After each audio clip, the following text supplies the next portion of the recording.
Live. It's a new week. This is BrackCast number 43, and today is it's gonna be a good one. I think. I feel good about this one. It's how our conceptualization of gender and race, etc., can shape how we respond to different situations. Special guest Krista. Hello.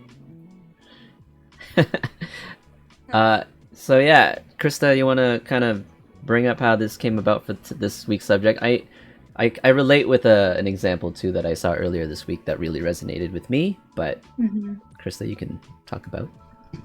Yeah, so I'm a behavior analyst and attended a conference today, which had presenters on like a bunch of different topics, but one that I found particularly interesting was talking about this topic. And so, like in behavior analysis, we look at overt behaviors, so things that people do outwardly that we can actually observe, and then there's the covert behaviors, which are thoughts, feelings, all of that, which are harder to analyze but really important if we want to affect big change. So when we're talking about issues like gender inequality, racism, and stuff like that.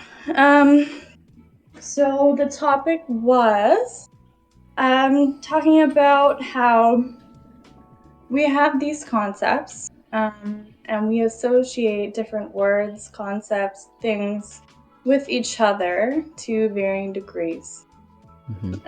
So if I gave you the word tree and flower, you would rate from 1 to 10 how closely they're related. So they'd be probably highly closely related.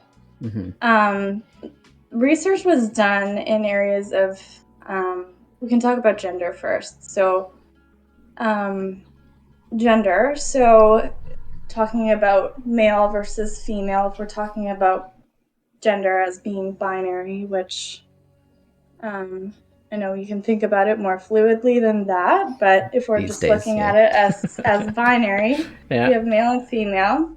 And then we have, if people were given different words and associated it with that gender, like gave it a rating. So if I was given female and nurturing, that would probably be rated pretty high. I don't know, FJ, are there other words that you could think of that you would rate high as relating to female? Like nurturing, kind, nice, beauty, yeah. So those would all be rated pretty high. Yeah. And then if we're looking at a male, words like hardworking, aggressive, more stoic. Yeah. Look at that. That's a word I've come across a lot more lately. Yeah. So we have different ends of the spectrum, and we have these conceptualizations because of our direct environment and society and culture, and then systems. So there's a lot of factors, but we can change our thoughts. So yeah, it's just, I found it really interesting that we can think about these things and we can try to change the way we think and become more fluid thinkers. Now, can I ask? Some of these, yeah. I mean, I completely agree about like these associations that we have leaning more towards a particular gender. I'm trying to think back as to why those were adopted. Like the tradition, I guess, like the farmer or, the stay-at-home mother. Even the words father and mother, like just understood different roles in the society, I guess, back then. But is it just, it's just time because of, where we are in like society's advancement with technology, like it shouldn't be anymore? Like or Like, how do you evaluate, let's say, when that had like a value growing up? So like, why would it be different now? I mean, I'm not denying that it is, but just so we could kind of spell it out, you know what I mean? So what do you think? Why let's say, was it so valuable as growing up, for early 1900s, 2000, 1900s, even around then, industrial age, when it was just going from farming to like factories to now? Like those concepts? Mm-hmm. Mm-hmm. I don't know. I mean, yeah, it was just different. I think we've progressed as a society in many different ways, and the language remains the same, Mm-hmm. um, which I think shapes. the vote, I Yeah. guess, like just in, like women, empowering women, even just in the state, with like first the Mm-hmm. vote, and then it became, Mm-hmm. trying to understand equal workforce. Like, it's not just about the physical differences, depends on the job. Before, yeah, jobs were very much labor intensive, and I guess maybe testosterone played more of a role back then. But Yeah. nowadays, yeah, like hard labor, there's still hard labor jobs, which are probably still dominated by a certain gender. um, but yeah, I guess for the most part, like, wealth makers aren't necessarily in labor intensive now. It's just about, like, I guess, in networking, ingenuity, intelligence, right? Which isn't necessarily, it shouldn't be tied to one gender over the other. That's what we understand. Even though, yeah, old school people probably won't agree. But It's really interesting because I was talking with someone even yesterday who is doing interviews and hiring, and hired a male and hired a female, and they have similar qualifications. But males are taught to be more aggressive and females are taught to be more nice. And so the female didn't negotiate her salary.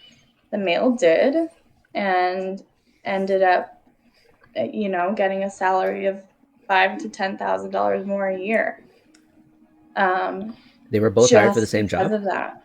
Yeah. So it's, yeah. So this is starts from the home as a Mm-hmm. child. Like, when you say stuff like girls are well, I'm trying to like relate it to my family growing up. I was 5 when I was here. My sisters were 6 and 10. I guess the whole ladylike thing, the skirts and ladylike thing that I'm trying to remember from school. Mm-hmm. But to be nicer, aggressive, I don't necessarily think I was exposed to that kind of like pushing in terms of like the professional sense. Yeah, not crying, Mm-hmm. not being emotional, that's for sure. Not to show emotion. Stoic for sure, as Mm-hmm. the boy. Yeah. Um, but yeah, did you experience that too? Your gen? I mean, you're not that far after me, but did you experience that growing up? Yeah. Don't question things too much. Yeah, like was kind of taught to just appease everybody. Mm-hmm. Um, yeah. Well, I don't think I was ever really. You mean like challenging authority? I think Asian home, Catholic, Mm, strict academics. Yeah, it was never really. I was never really pushed to like question authority, even mm-hmm. as a No, I boy, don't right? authority. Okay. Um, yeah, just in general. Okay. So like, Mm. you think this is kind of okay? Well, we touched on gender thing first, and then you did mention about um okay, aggressiveness.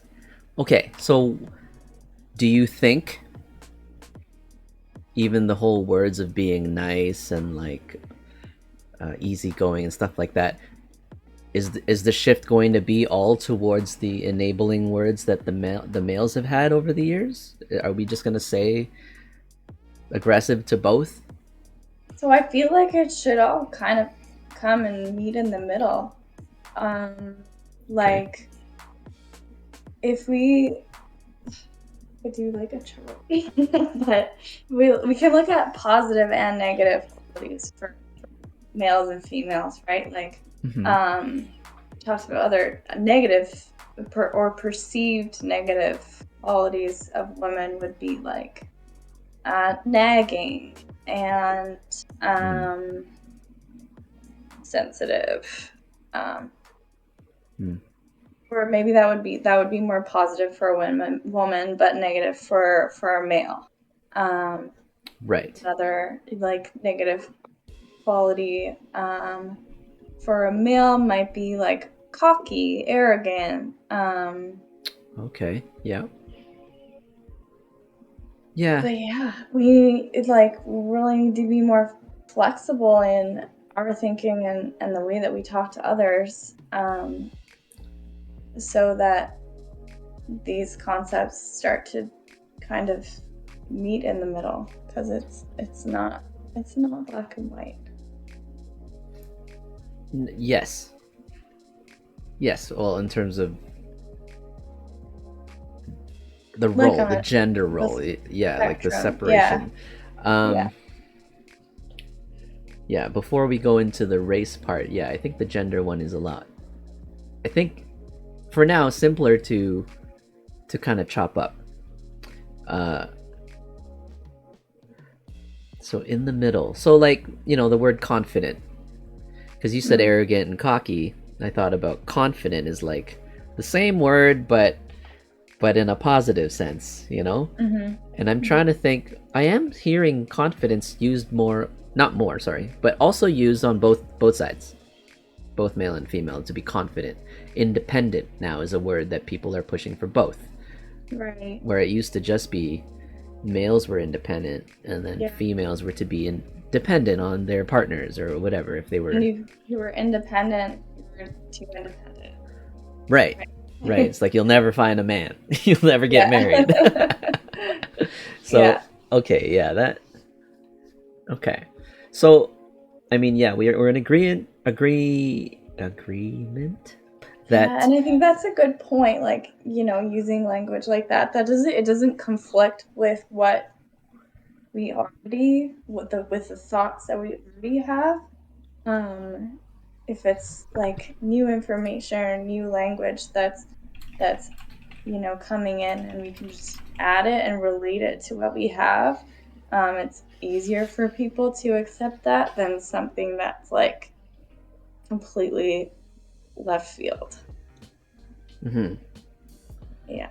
I'm watching my my niece and nephew grow up. My niece is now 3, I'm gonna say, a little over 3, maybe 4, and my nephew's over 1. And these are, it's funny to see also the different like teaching styles of both parents, like one of my sisters versus the other, and like it has to start then, like it starts when you're a toddler. Just these values need to be kind of adopted by the parent and just taught this way. It makes it easier. The other thing, like, the longer history we have of like thought, behavior, whatever, the harder it is to change. So I mean, the earlier we start to kind of address that, the easier it's going to be, for sure. Now what? No, that's going to be a tangent somewhere else, because I'm thinking about how we choose even colors for a girl and a boy, and then what they're wearing mostly in this association. Blue versus pink, really, all the time. Like, these are standards, and like, do we break that? And like, does even orientation come into play when we're starting to think about those colors? Yeah. Did you guys touch on that at all?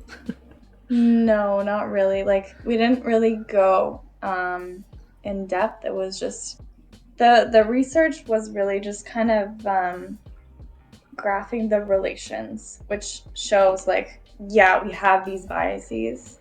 And then also like they tried introducing new ideas, and also like what I just said, it was easier to introduce ideas that weren't far off from what they already believed.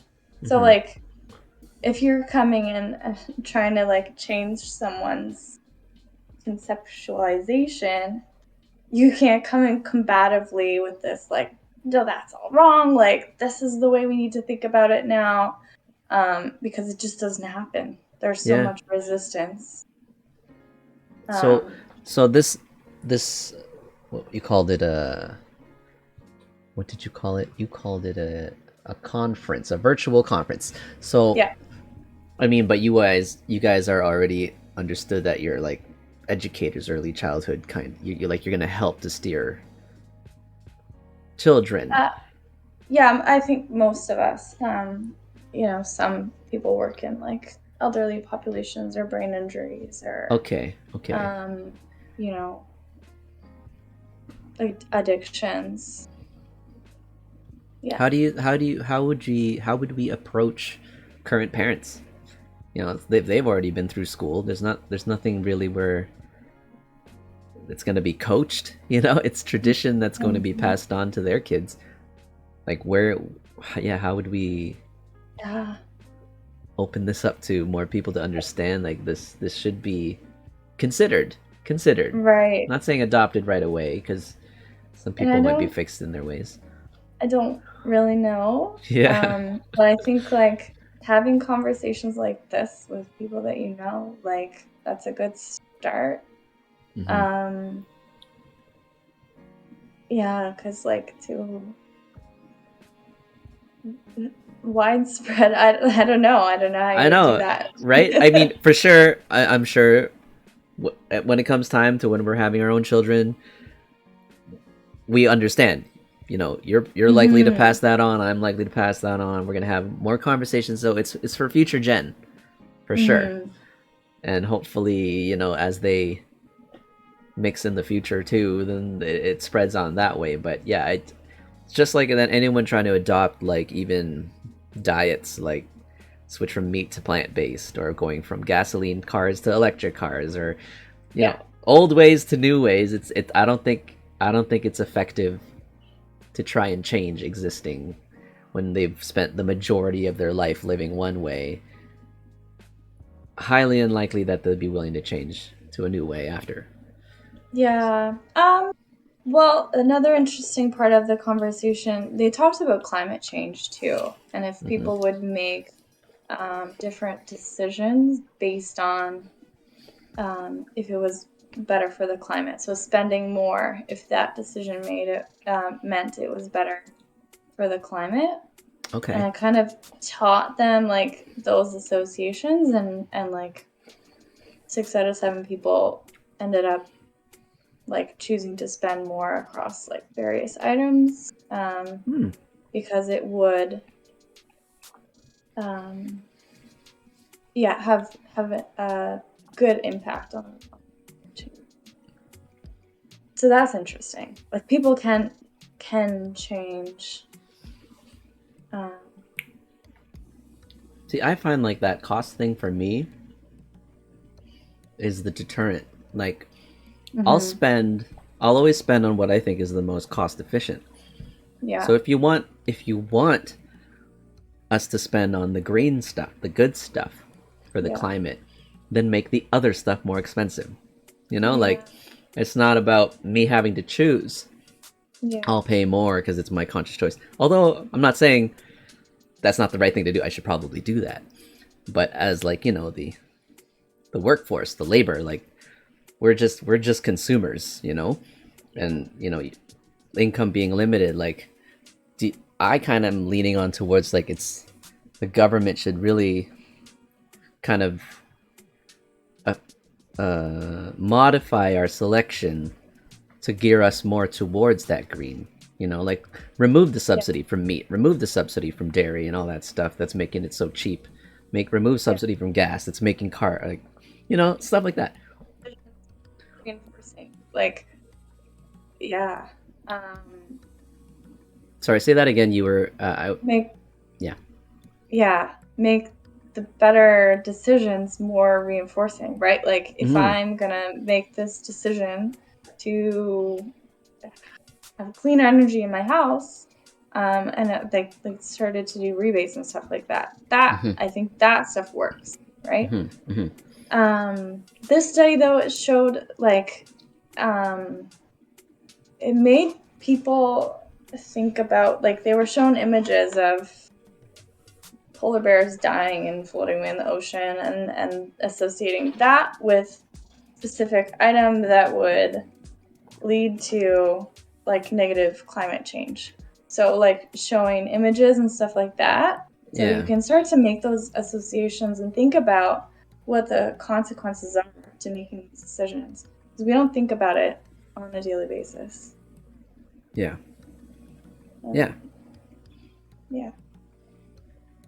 Okay. That's a big tangent. Yeah, well, it's not. I don't think it's just. It feels simple because the bottom line of it all, like the morality between of the message, makes sense to us anyway. I think it is a more like a liberal approach in society. You know, conservatives would hate it, Republicans would hate it, because it's like that's not how they used to do it, so they're not gonna be welcome to it. And I think the world is generally shifting to being more liberal, you know, progressive and stuff.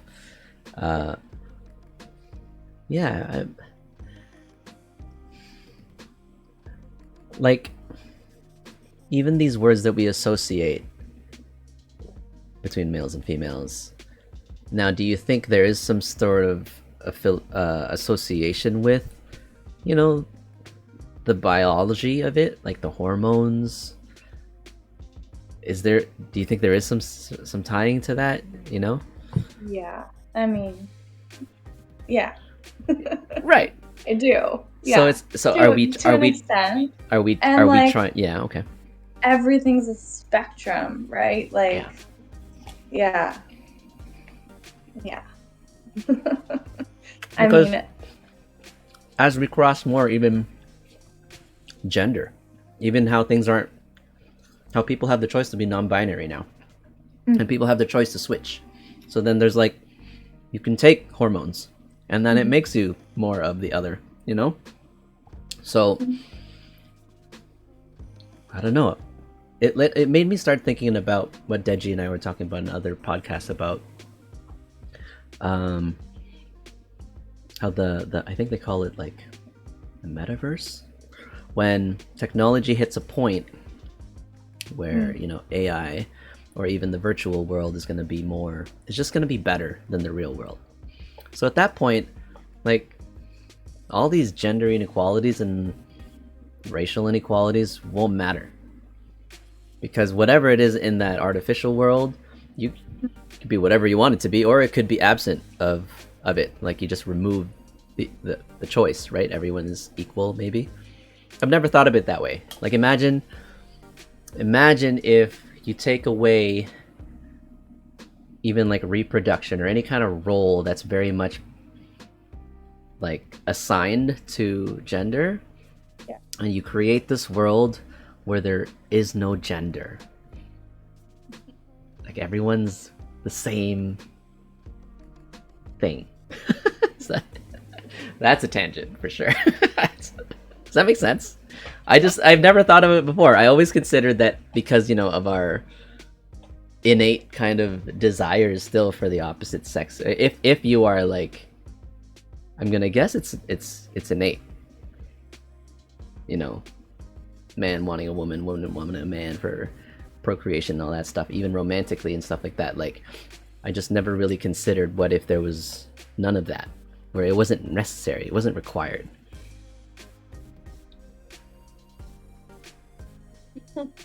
Sorry, I missed that. That'd be boring. In the artificial world, it would be. Yeah. Right? Because then it would just be it would all be about productivity. Right. It would all be about input and what's your output. And so that's what your valuation is on. Just what's your input and how much output you can produce.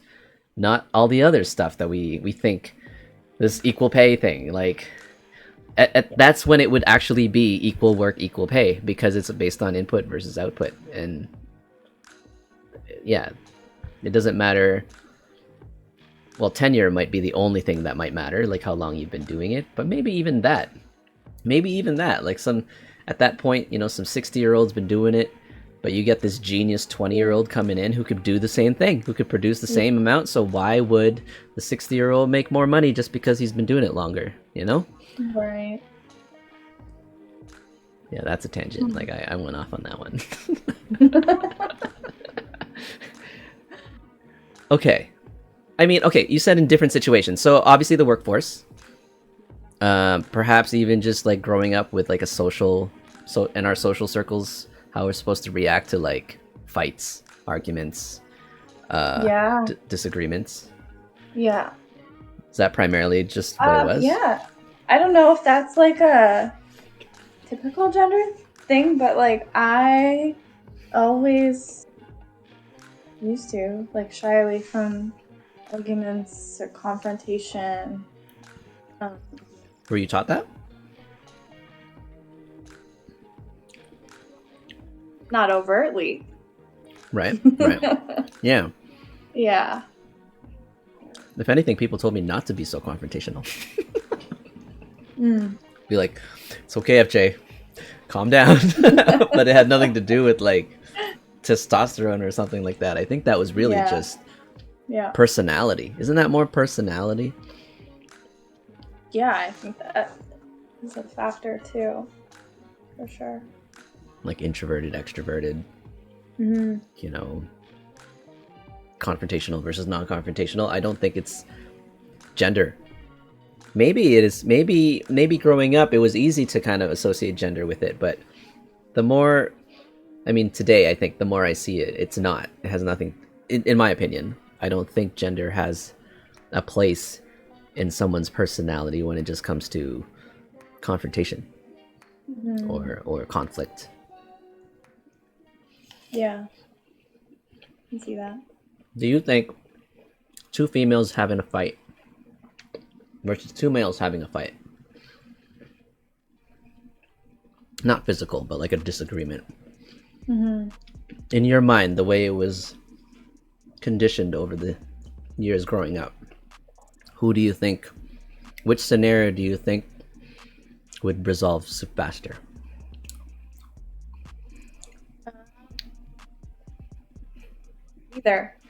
Either? Oh wow, okay, that's yeah, for different reasons, because I feel like, in my opinion, a male will just like end the conversation, but it's not necessarily resolved. But two females might push their opinion, push and push, and keep arguing, you know, keep at it, and still don't come to a like resolution either. Right. I didn't think about the men just not wanting to deal with it because there's two men.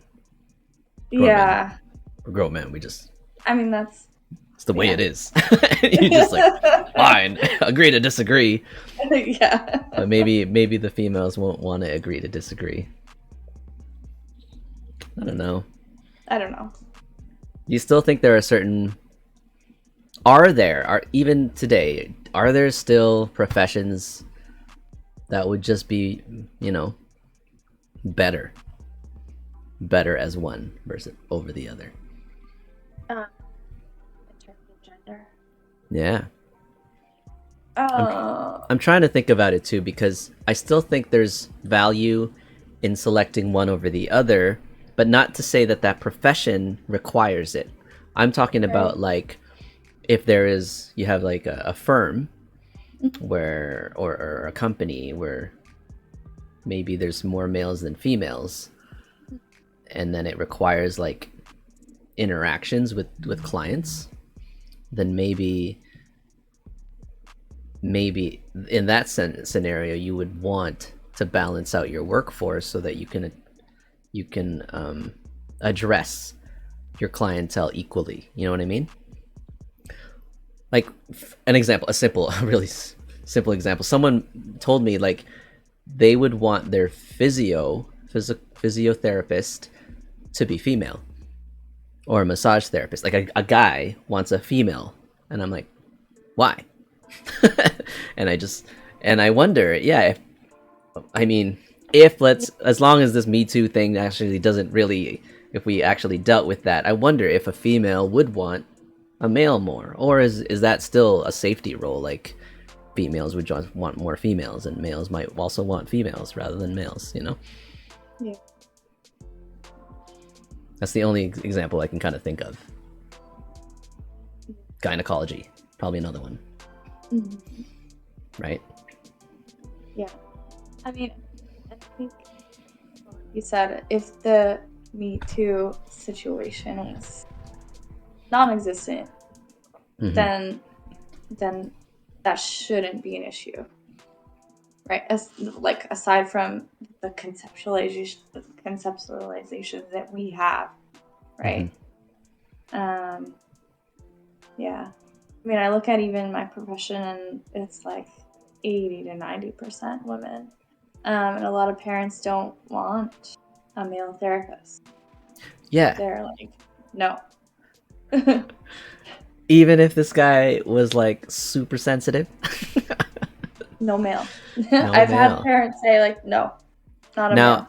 Is that because the child is female, or is the child also male? Doesn't matter. No child. So it's interesting because like, there's a lot more boys diagnosed with autism than girls. Okay. So yeah, like parents of boys, many of them don't want a male therapist. Is there any kind of like scientific studies behind why that is? Why more male, like boys, are getting autism? Girls are more often misdiagnosed because their presentation is different than boys. Okay. So they might be diagnosed with like ADHD or something else when it is autism, or just get missed. Oh. Because it just presents differently. Okay. Yeah. Yeah, I know we probably can't get into it much more deep than that. Well, and I don't even know, like, I don't know much more than that, to be honest. Okay. Well, have you? Yeah. I mean, you've had, in your line of work, I'm sure you've had a fairly even mix, or would you say one over the other? Probably, as you said, if there's more boys, you probably have more boys. Much more boys, yeah. Probably 75% boys, 25%. And of those 25% of the girls, do you find your approach or your therapy, is that the word, is very different? Like it's the same approach? No, I mean, okay. It's the approach is individualized to each child. So like therapy with any child is going to look different. But no, I wouldn't, like, not significantly different from boys to girls. Okay. I mean, like, we're going to use their interests to build skills. So their interests might look a little different, which is also, like, that comes down to what they've been exposed to and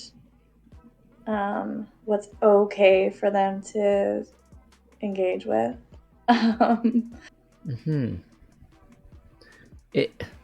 What you just said there led me to think about like movie scenarios, I know, which is different. It's like glamorized, but like, have you watched Remember the Titans?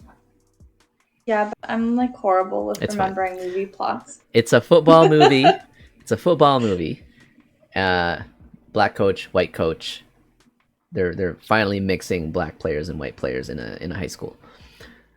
The white coach, male, doesn't have a wife, maybe passed away at a young age. So the girl, who's only like 4 or 6, is only knows what the dad has exposed her to, which is football, right? So and there was this one scene where the family of the black coach, who had a very kind of girly girl daughter, and the football daughter have this like interaction where they're like, "You're weird."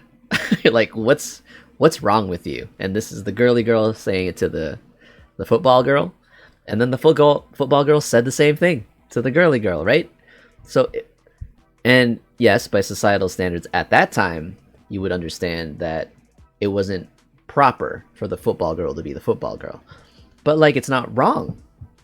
Yeah. It's like, so this whole construct, even like when I see my niece about all the pink she likes and all the Frozen and all the tutus and like ballerinas and stuff, like, I don't think those were initially her choice. Now they are because she's kind of been like, she's been groomed, I'm gonna say. She's been groomed to like it, but it didn't matter what it was in the beginning. I think they're just gonna like whatever.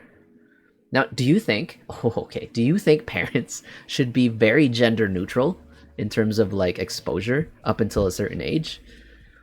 This is now morale. I know. I don't know. That's a total different topic. I know.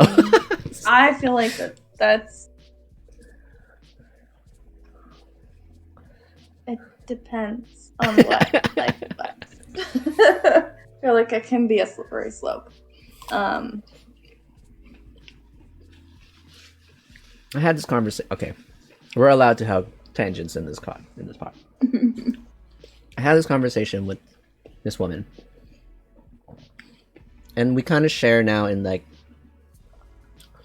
the idea of what having our own children is these days. How it's not a necessity. It's a luxury, right? Having to have our own children. There's plenty of children out there who need parents. You know, there's no like a role where I want to have, you know, my kids so that I could prepare them for the future and help them and whatever. It's our own kids is a vanity thing, and we were in agreement that having your own kids is purely serves like a selfish purpose at this point where this world is now. Before it was out of necessity. A farmer needed more workforce, so the more hands you had at home, the more labor you had for your farm, and likely you can probably thrive better. But these days, I don't think that's the case. Like, it could even be questionable to bring in more kids into this world now because of how fucked up it is. Yeah. So, where was I going with that? So, not even just now that luxury of like having my own version of little me to grow up into all the things I wish I did but never got to do. But that extra element of like, oh, I want a daughter. Let's say if a mother wants specifically a daughter, so that they can not even just groom them to be like a better version of themselves, but like, maybe they didn't have that kind of influence growing up and they wish they did, you know, like,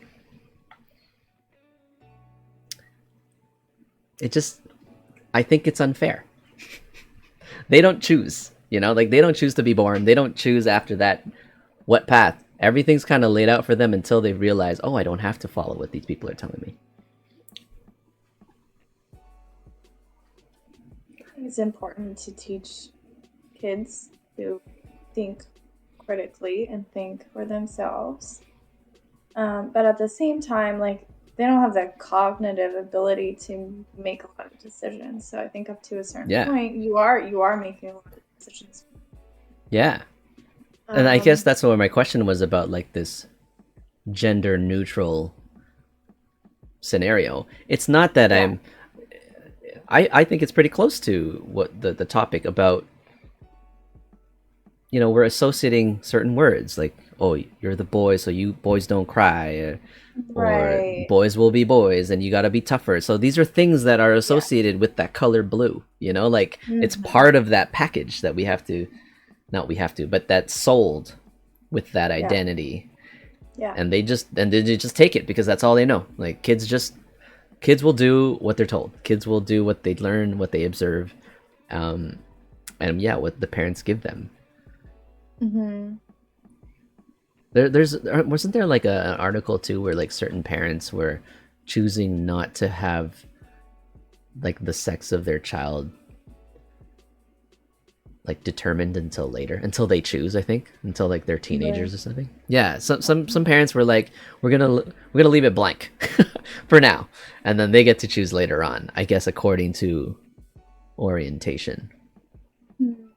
I guess. Okay, I know, more of a tangent. Like that can be like, it's such a slippery slope because that can be groomed one way or the other too. Like if you're, I don't know.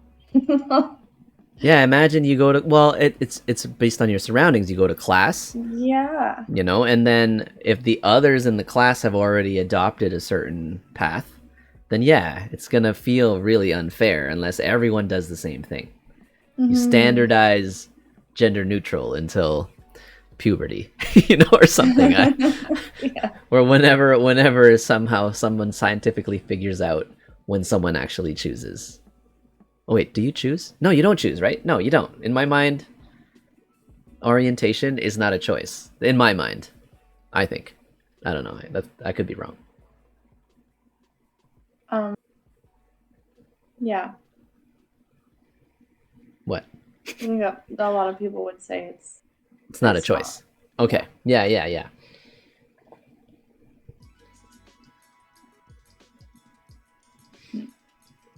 Like, yeah, the video that I was referring to, I'm going to show it as an example. I'm not going to play it all. This is it, guys.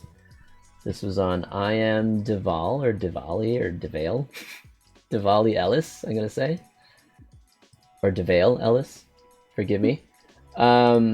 This guy had a 7.5-minute video of him addressing his child's tantrum. And I loved it. Like, I watched this on someone's story, just the first opening, and then I watched the rest of it. It's worth watching, Krista. When you have time, you should watch the whole thing. And you know, it's stuff that they would teach me in therapy that I got when I was like 30 something.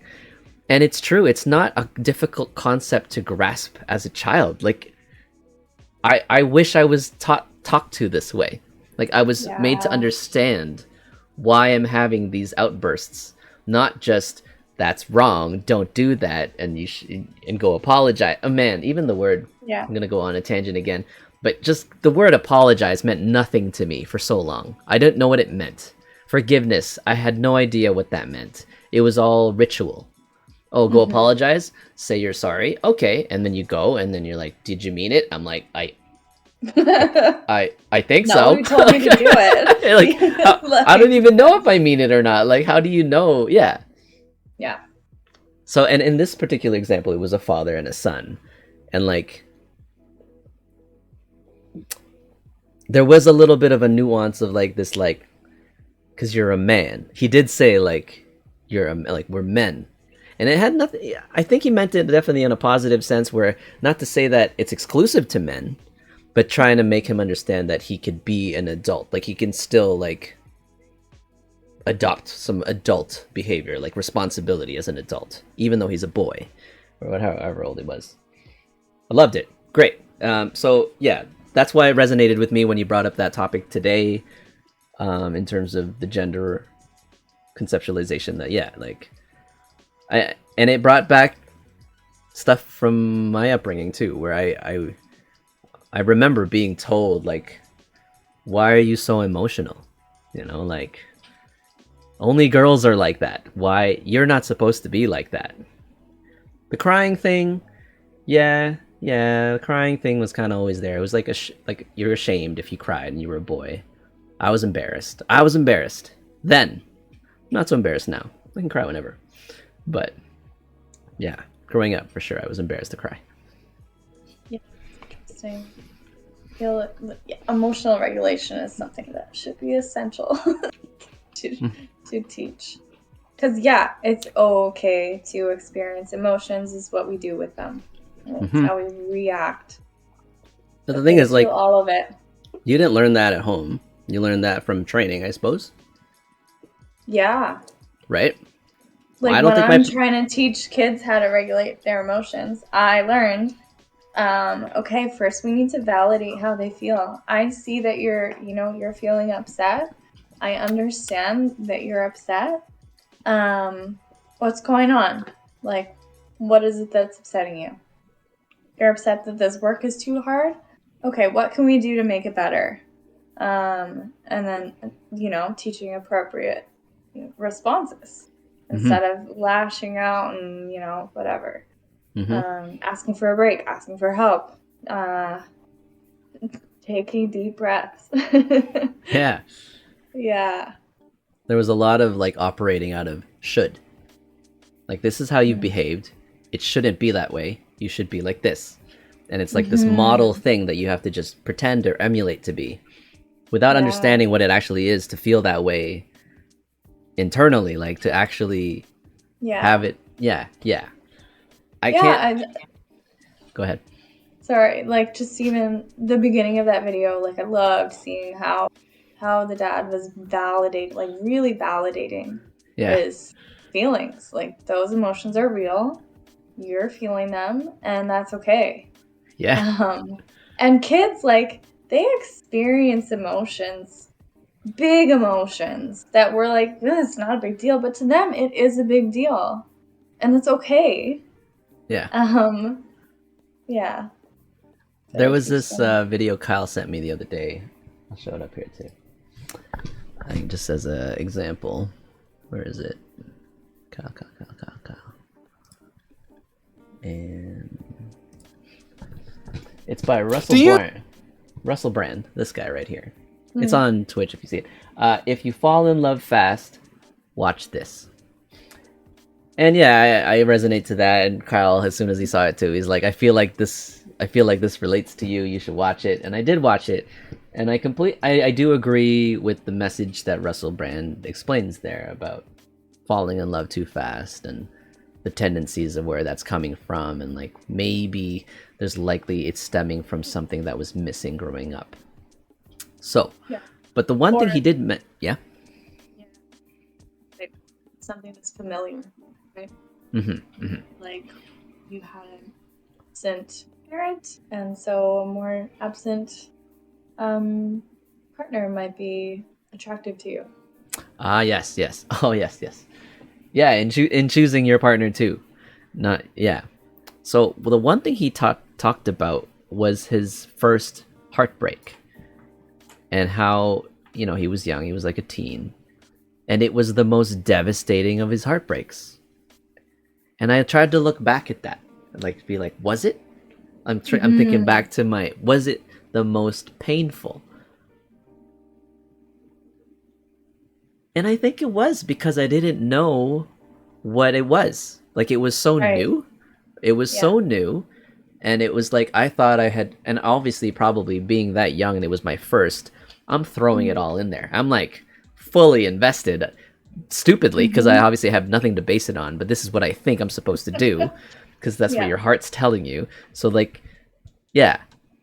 And then I look at though, like the pivotal, like the huge, breakups later on in my life, after, 4 years, 7 years, 2 years, whatever, the longer relationships, which you would think, I mean, yeah, they did damage too. Don't get me wrong, but I don't think I was in like that, how this other YouTuber described it, like the Brian McKnight, phase, we're playing the R&B and like sulking in the corner, playing piano and singing shit. Like, I did that. I remember doing that too. And it was so, I look back and I laugh. Like, I think it's hilarious that I did go through that. And to a certain extent, there's still, those themes still come even now. Like, I feel like singing, or I might get some kind of inspiration to express myself artistically or musically, but not like that. The one that got away. Oh my, like, my heart will never be the same, like that kind of heartbreak. from I'm high gonna love school. you forever. Right, right. Yeah. Yeah, and it's because like I wish, and no, not to knock my parents. Love you guys. You guys tried your best. You did your best. But yeah, I wish I understood how to deal with that when that came. And I know that it exists. I've heard of certain people where their parents kind of prep them more in terms of relationships. Whereas for me, again, restrictive Asian Catholic home, it was like forbidden. It was prohibited Yeah. until later on in life. So like when it happened, I wasn't even allowed to have it. Like I wasn't even allowed to have these feelings right now, yet I'm having Right. them. So not even that no one's telling me how to deal with it. It's like I'm not supposed to. I'm not even supposed to be experiencing this right now. So yeah, I was totally lost. I was totally Yeah, I lost. mean, for the same reasons, like Christian home, I didn't date through high school. Like, so going into university blind, like, yeah, it was hard. Do you remember Navigating all of it. in elementary school were you like one of the kids who like had crushes a lot or not? Like, like that I would have crushes on other people? Yeah, yeah. Yeah. Okay. Yeah. And do you remember how your parents reacted? I Were didn't they tell like, them. like they No. weren't? Oh, okay, okay. But No, they didn't know. like I feel No, I guess like there was like adults something notice, about. adults see that, right? Like, okay, Yeah, but I guess there was something about the conversation that I just didn't feel like it was safe for me to share, like that stuff, so I didn't. Talk to my sister about it. Oh, you mean at the time? Mm. Okay. Because I feel like adults notice. Like one of the things, another personal thing, like I feel like my niece, she gets like super shy around my other sister's partner, and we're thinking, does she have a crush on my sister's partner? And like and we think, oh, that's cute. Like, and we maybe we tease her a little bit. Oh, like come say hi to uncle, whatever, or whatever. And it's like it's all innocent and playful and hilarious. But then I think maybe this is the time to explain what it is she's actually developing there. Is it at 3? I don't know. Too soon? I don't know. I'm not an I expert. don't know. But I feel like it shouldn't be addressed that way. Like, just brush it off the shoulder, shrug it off, and laugh at it. You know? Yeah. Because they don't know. They might act on it too. And Yeah. I feel like 3 is probably too young to even try and explain it. They still wouldn't understand. True. But I mean, what? Yeah. Do we even understand what it is now? I guess we have more acceptance of what it is now, relating it to like science, biology, of like hormones and like. You think that person's attractive. Oh yeah. Is essentially what it is. Yeah. Yeah. Oh man, even the attraction thing. We can't choose that. Some people say something. Some people say maybe I shouldn't have such, or I shouldn't be so picky. You know, like I should be more open to I guess people who maybe originally they might not be as attracted to, but then it grows. Obviously, it's very possible for that stuff to grow with like connection and like time spent together and experiences and stuff. Yeah. But at the same time, I was like, well, like I don't know if you can force yourself though, if you don't feel it for someone. No, like I wouldn't if I Yeah, really didn't feel it. right off the bat, right? Like you kind of have to have something. Yeah, I mean, if I'm just meeting someone and I'm not attracted to them, but yeah, it's not happening. Yeah. I feel like it could potentially build through like a friendship. Yes. But I do think that's possible because I'm just starting my fast here. 1 second. You the rapport is developed to a point where that's already like that solid foundation, and then the attraction could come from that because you just kind of change perspective in it, not, and it's not voluntarily, like you don't choose to look at this person differently, it kind of just starts to happen. Yeah, that I can see that it can stem from a friendship in that manner, not like, oh, we'll just be friends first and maybe I'll think she's hot later. Like, people don't think that way. Like, yeah, no. if it were only that easy, you know? Right? Yeah. Okay. No, choose Sorry. to make it work with this person. Yeah. Okay. So we've touched, I think, a lot. We've gone at lengths about the gender. Could you give us like some examples or some of the things they mentioned about race? Yeah. Like associations, I guess. Yeah. So I guess words. Some words that were associated. I think they did like pictures and words. So athlete. And pardon? Athletic. I don't know if that was one of them, but one example was like a white man with a gun and sorry, the second thing it muted out. Oh, white man with a gun versus like a black man with a gun. And people with people would associate white man with a gun with words like failure, disaster, and black men with a gun with like danger.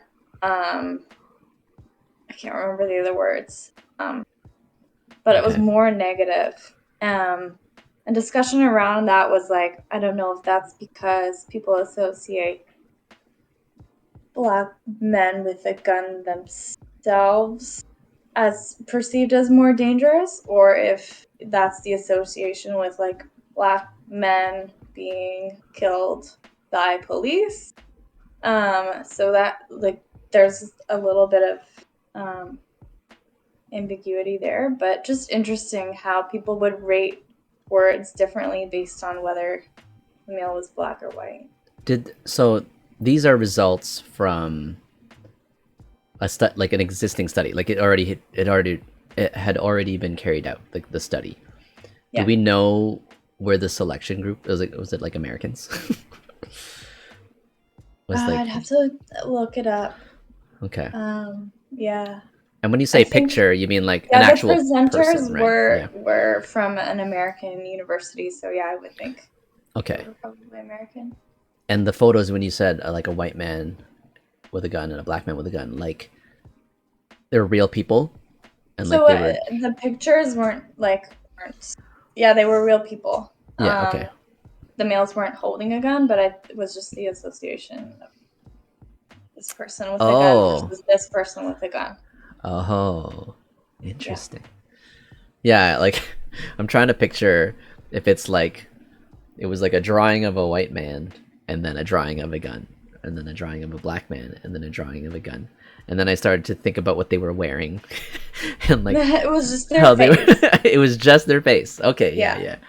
Okay, well that's because like even when you said white with the gun and then the words were associated with like failure and what was some of the other ones? Disaster was the other one. Yeah, I my mind went to like, law enforcement or like authority or like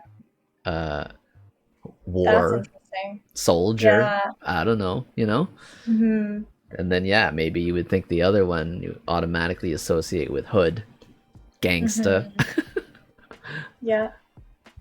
But I mean, that's the stupid thing, man. Like, I'm gonna touch on this again too. Like, just their portrayal. It's like the majority of the portrayal in media, movies, TV shows, and they're glorified too. That's the thing. Like, yeah, you get the army ones. You get the army, like join the army, when like those ads where they try to push people to join the army. It's glorified there too. Like it's skill based. It's like, you know, the feat and the pride, and like the patriotism and all that stuff that's associated with that, the strength. But then, you know, and then you think about like war veterans too, and how fucked up a lot of them could be from PTSD and stuff. So there's that aftermath. But then I don't know, when you see a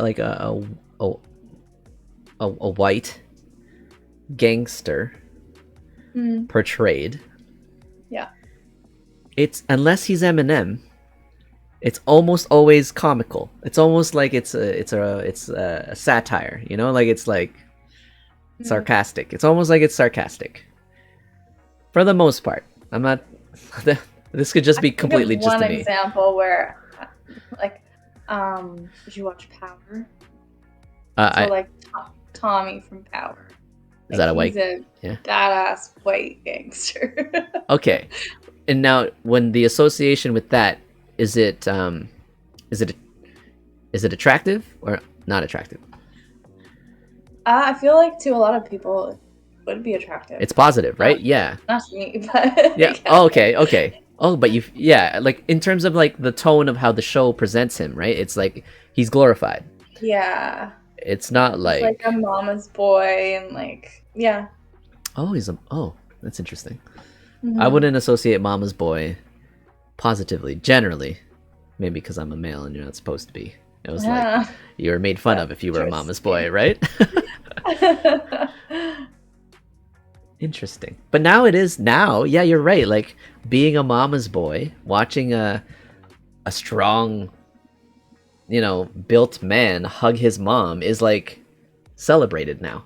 It's like, or getting kissed and hugged by his mom, or taking care of your mom is celebrated now. LeBron James and his mom, Kevin Durant and his mom. It's like, yeah, Derrick Rose and his mom. Like they're all like model citizens now. Whereas growing up, they were probably made fun of that shit. Like they would have been ridiculed by their peers, by their classmates and their friends. Yeah.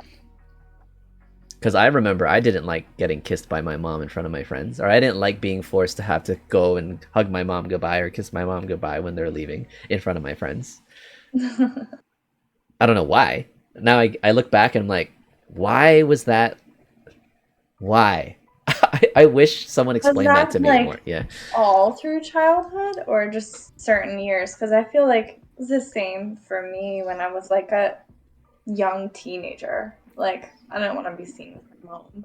Yeah. But why not? Yeah, but why? I'm trying to think back to like... Well, nobody cares. We think that other people care, but they really don't. They don't. Well, I think there's this association with it with like dependence versus independence. Like we wanted to look at, we're teens now, or we're hitting puberty, and we wanted to look like we were defining ourselves, you know, not affiliated with dependence on our parents anymore. So when you see that, it's like the cooler kids who've already broken that, the rebellious ones, would very easily can look at that and be like, ha, look, he's still a mama's boy or whatever. Which is probably, if we understood that, stems from like inner turmoil from that rebel, because like he's actually hurting inside and he's yearning for his parents. Yeah, it reminds me of that Key and Peele skit where there was a bully picking on this kid, but this bully was speaking the truth. He's like, I'm only doing this because this is a lash out for me from what happens at home and whatever, and I'm craving for attention, and inside I'm really hurting. And then he'd like put his hand down and his friends would be like, yeah. That's hilarious. It's a good skit. I'll send that to you too if you want. Anyway, okay, race. Our concept, I found that interesting too, because the title wasn't our concept of gender and race, it was our conceptualization of gender and race. So it implies like an individual perspective that we create for ourselves? Yeah, that's part of it. It took in a lot today, so like to speak to like the actual theories that they mentioned. One was nesting theory. So for race in particular, like we have our own biases, and then we have like our culture, society, who also influences us, and then there's the systemic, bigger systems that also influence us. So it's really complex. So when they were sharing their findings, were you surprised? No, I wasn't. Like, and previous research has kind of looked at this. So no, I wasn't surprised. It's just a good reminder of, like these biases still exist. And we should be doing more to change them. Okay. They said that, right? That was their tagline. We should be doing more.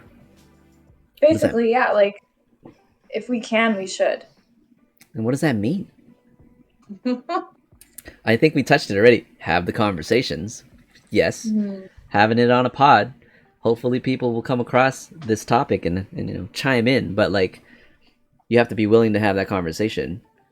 Yeah. We could be doing more. I get it in terms of like passing on the knowledge to younger generations. But is there more that can be done with existing tradition?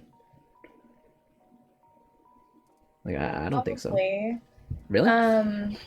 I don't know. Like their research, like their aim is to actually, strategies to address these issues. So, yeah, they have like the theories. It's just, okay, how do we put this into practice? Like, how do we actually make change? That's what we're aiming to do. Want to affect change. So they they kind of indicated future steps are, okay, now what do we do with this information? How do we? Was it specifically presented to like people of your profession? Like, yeah, just that field, like that? Yeah, the conference was for behavior analysts. Okay. Okay. Would you say though that kind of presentation could still be like shown at schools? Yeah. High school. It's really complex. Like I just remembered the theory that they developed this theory. It's relational density theory. So that's like the rating that we give, this is this much related to this. So looking at using that theory to change our thoughts is what their aim is. Mm-hmm. Side note. Mm-hmm. Should we have some wine? Now? Yeah. I have a drink. I don't have wine here. Oh, you have a drink. Oh, you have a drink already. Yeah. Okay. Well, what is it? What is that? It's gin something. Okay, I'll just bust out some wine. I have that same white wine that we got. I bought the $8 Portugal wine. Oh, so I feel like something with a B, right? Started with a B or the M. Sparkling one? No, I gave that one and I bought another one. I have that one too, but I'll save that one for later. Hold on, I'll just be right back. And I feel like I want to touch on that too. Even drinks. Like what drink a man should have versus a woman. Black man versus a white man.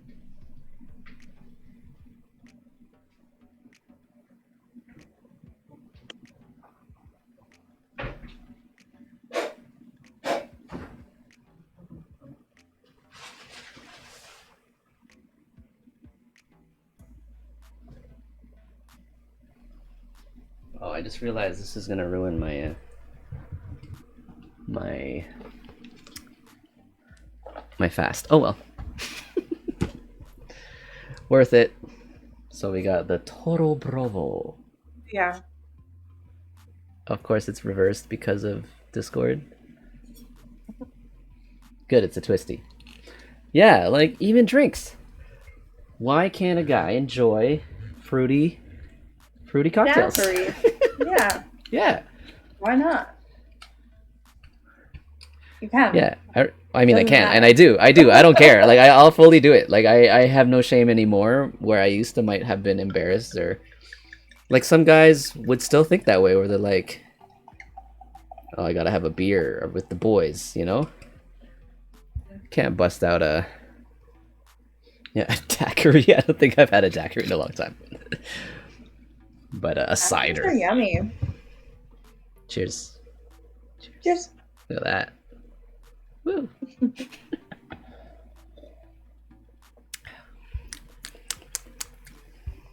It's alright. I wonder if Kyle, you come in to join us? I'll message him. I wonder if he can chime in. I'm sure he has some similar stories, but yeah. You said, okay, it was complex, but you know, you could show it to a high school, and then maybe they're social studies sharing the results. Yeah. So people can, like, even just being presented with that and thinking, what? Wait a second. That's messed up. Like, yeah. Well, okay. But you weren't surprised though. Like this is the thing that gets me. Like when you told me about it, my mind immediately went to those associations. Yeah. And then when you mentioned it, I wasn't surprised.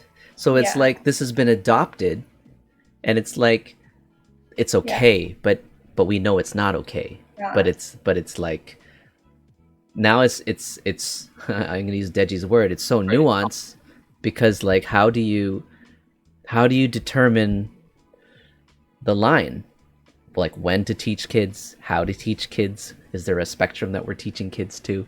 There's hopefully someone makes this up, like someone's gonna figure out like, you know, the curriculum for how to teach this, because like it's complex. It's really complex. What's up, Kyle? Hello. Hey, I was listening in. Nice. I missed a little bit. What's going on? What are y'all talking about? Like, teach what just tuned in. Teach what just tuned in? What do you mean, Mike? Oh, Mike's saying in chat, teach what just tuned in. Oh, he just tuned in and he's asking what we're gonna teach. Okay. Sorry, yeah. So. Oh, okay. Well, okay. So today's topic, if you guys missed that anyway, was how our conceptualizations of gender and race can affect how we respond in different situations. First, the easier one to talk about was gender, and how there are certain words that we associate with like males being more aggressive. What were the other words, Krista? Hardworking. So like both positive, and I don't like framing it that way, positive and negative, but yeah. You think of those things as positive and negative. And then females being associated with words like nice and nurturing and kind and nagging and nagging. Yeah, that would be one of like the more negative. So what's the situation that this question was asked in? So I went to a conference, an online conference today, and they just presented their findings on how people rated these different words with like male versus female. So but there's no context at all. I thought you said there was like situations and stuff. Yeah, so then they went on to talk about like, okay, so if we have these concepts of male versus female, going into like, if we're talking about the wage gap, how employers already have a bias that a male would be more hardworking, to make sales, whatever it may be, they'd be higher male, and then also like females, growing up, kind of learning that we should be nicer and kind and appeasing, that we wouldn't advocate for ourselves and push for those males would. So the situation is just explaining a wage gap? Well, like the specific example was these two people, a man and a woman, got the same job, but because the man, I guess, negotiated, or like he negotiated his wage more, like he was more in terms of like aggressive in his compensation, that he ended up getting like at least $5,000 more salary just because he asked, whereas the woman didn't. Same job. Okay, but it seems flawed. It seems flawed study. Like coming up with a gender differential because of that seems wrong. Like I'm a man. I've never really tried to negotiate for higher pay. Does that mean I'm less of a man? No. No. I don't see like taking that example and then coming up with this general thing like man asked for pay, that's why he got it, and woman don't, so she didn't get it. Well, this isn't an the argument. The idea is more okay. that our thinking needs to be more fluid, that we shouldn't be thinking in these like black and white terms, male is this, female is this. But the fact is we do think like this, and it affects various, situations. Yeah. And then so the study looked at this exists and how do we address it, which is like further research questions. Yeah, I don't think the study was advocating the association of certain traits to gender. It was to challenge that. Yeah, how do we change that? Because it exists, and it does exist. So in this same case, what did you want to change? You wanted to change the woman so she asks for no, we want to change the way that people think about male versus female. Yes, but in this example, it was proven. it doesn't make sense. The guy happens to be the guy that asked for more compensation. In my experience, it's the girl. Like I had a friend that's female that What? she was interested in the compensation and I wasn't. And she didn't get it, but I mean, like, still, she was the one who tried, and so like, that's kind of why I'm saying it's flawed. Like, I think it's good that you broke the norm, or you broke the general consensus of what it's observed. I think that's good. Do you think that that's not the norm? I just, yeah. So is the point from this that men are the ones that ask for compensation and women don't? Is that the point that's made here? And that is what you're trying to fix? No.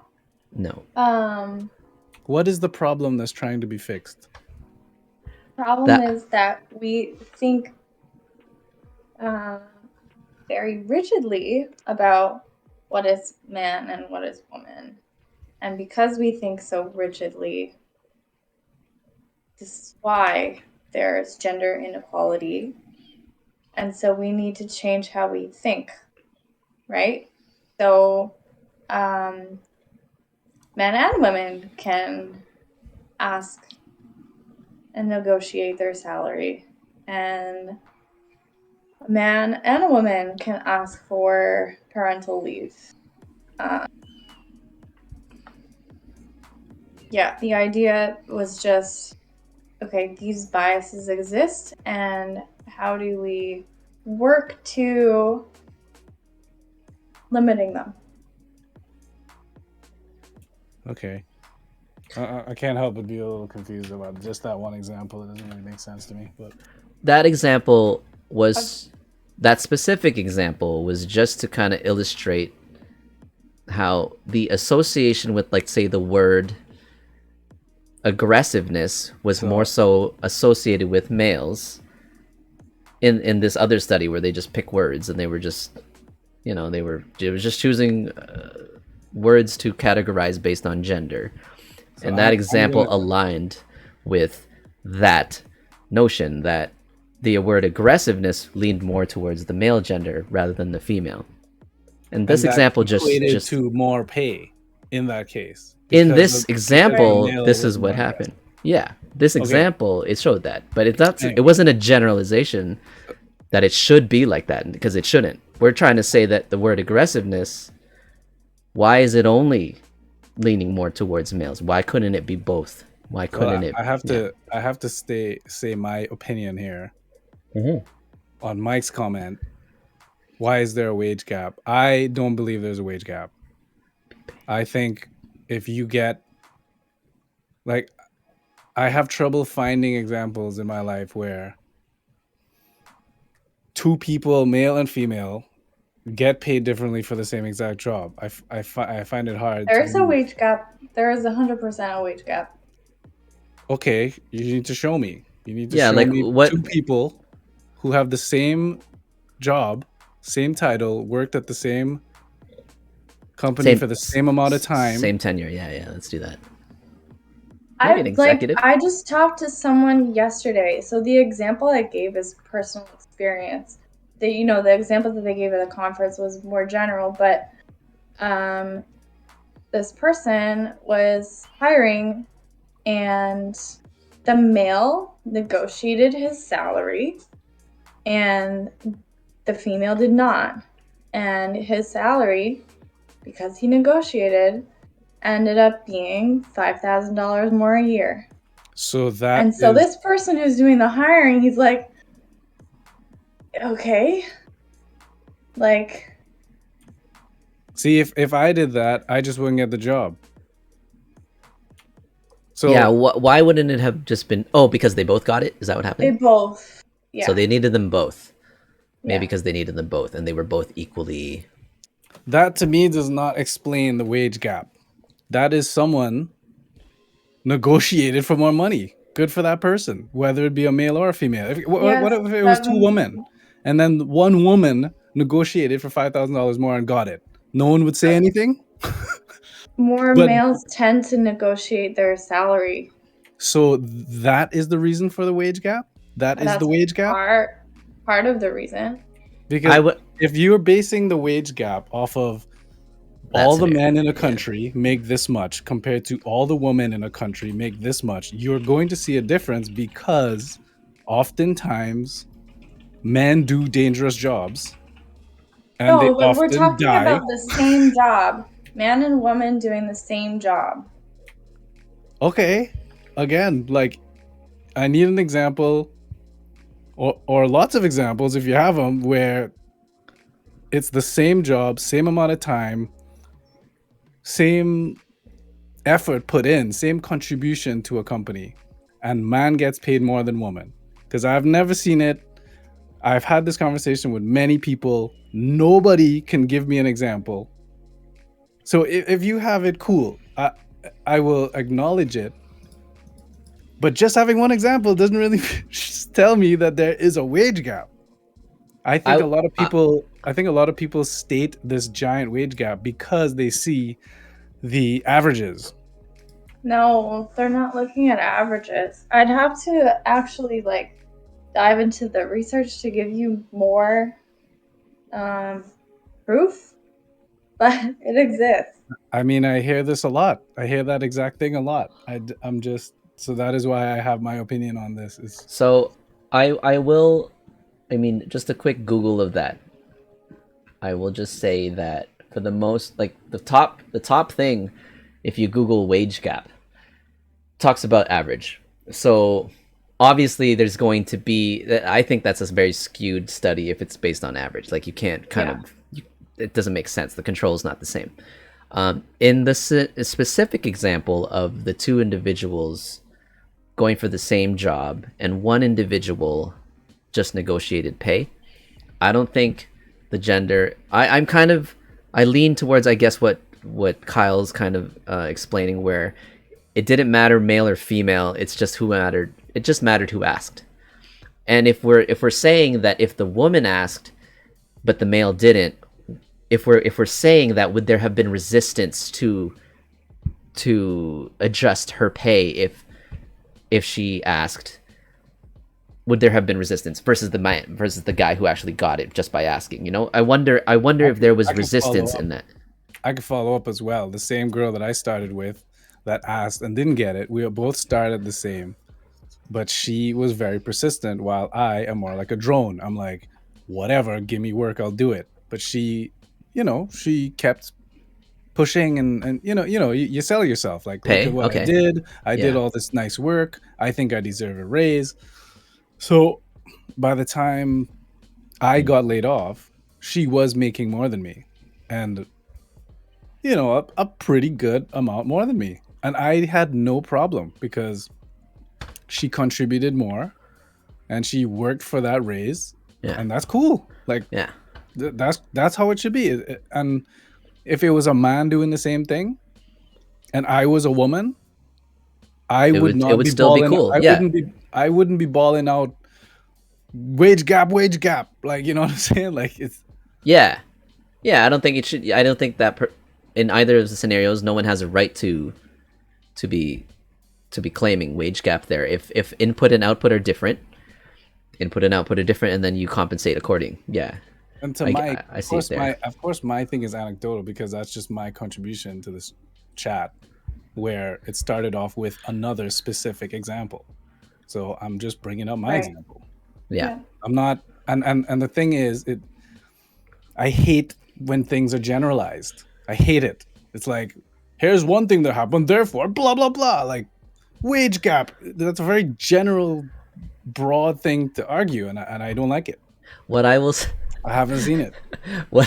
Okay, I think the difference, what I will say, just in when you mentioned the same example earlier, Krista, I never took that example as a notion of the wage gap kind of issue that's being spewed over media right now about like equal pay between, like, NBA or whatever, or soccer players or whatever it is. I never took it like that when you explained it to me in the beginning. I think, jumping in and maybe where we were at this part of the pod, kind of re-summarizing what we had talked about earlier, it may have sounded like it was an argument to support the wage gap movement, but it wasn't. It wasn't meant to. It was more so trying to align how the conceptualization with gender of how a man is more aggressive somewhat aligned with this example, like the aggressiveness of the male. It wasn't for #wage gap. It wasn't for that. Like, it wasn't meant to be an example for that issue. They were separate. It just happened to be a part of their wages. It just happened to be salary. It just happened to affect salary. But it wasn't supposed to be an example for wage gap. Does that make sense? Sure. I think you jumped on it as like, oh man, you're generalizing wage gap exists because of this. That's not what it was for to begin with. I just came in wanting to understand what the discussion's about. It sounded very general at the start, so I wanted more specifics. I mean, it's fair. Like, we tried, so I argued. No, we just I get it. I'm not trying to like potentially mediate. I'm just trying to inform of how it came off. Like, how it came off earlier isn't quite the same as how it came off just now, and I think I'm just trying to clarify that. Like, I don't think it was meant to be part of that argument. It wasn't meant to be a part of the wage gap argument. What do you think about the wage gap, in quotes, between NBA and WNBA? Well, I think it's bullshit. It's bullshit. It's a sport. It's entertainment. And what makes the most money? So people want to watch men play. Sorry, woman. I don't. Well, yeah, I think demand is one. But I think I think it's also clearly it's a different input too. Like, I wouldn't consider the skill level and maybe like even just the input output level results of like, it's not just it's more entertaining. I think there is a difference of like physical input, which makes a difference in the results and the output of what we see, and that's more entertaining. So a big one that I follow is tennis. So there was a huge movement so that women make as much as men. Yeah. But they don't play as much. Yeah, I think that's ridiculous. Like, so sorry, DayDay, that's an example. I don't like it, but you can't, like, my argument is, okay, you want to get paid the same, play best of 5. Do it. Like, what? Okay, why can Kyle, you get paid the same for playing less? Question for Rogers Cup. You know how it's only best of 3 for men? Yeah. Are women best of 3 too? Yeah. So are they paid the same there? I have no problems. It's the majors, yeah. Are they paid the same at Rogers though? Yes. I think it's so they're pretty equal now, which is cool. Like women do make as much as men. Okay. It just raises an eyebrow for me in majors where men play a lot more. Like a lot more. Yeah. Like if one guy has to fight his way through 7 matches and he has hypothetically 7 5-set matches, the woman will have 7 matches, max 3. Yeah. Right? 3 sets. So you have 35 sets versus 21. That's crazy. That's like 66% more playtime. So you do 67% on average more work and you get paid the same.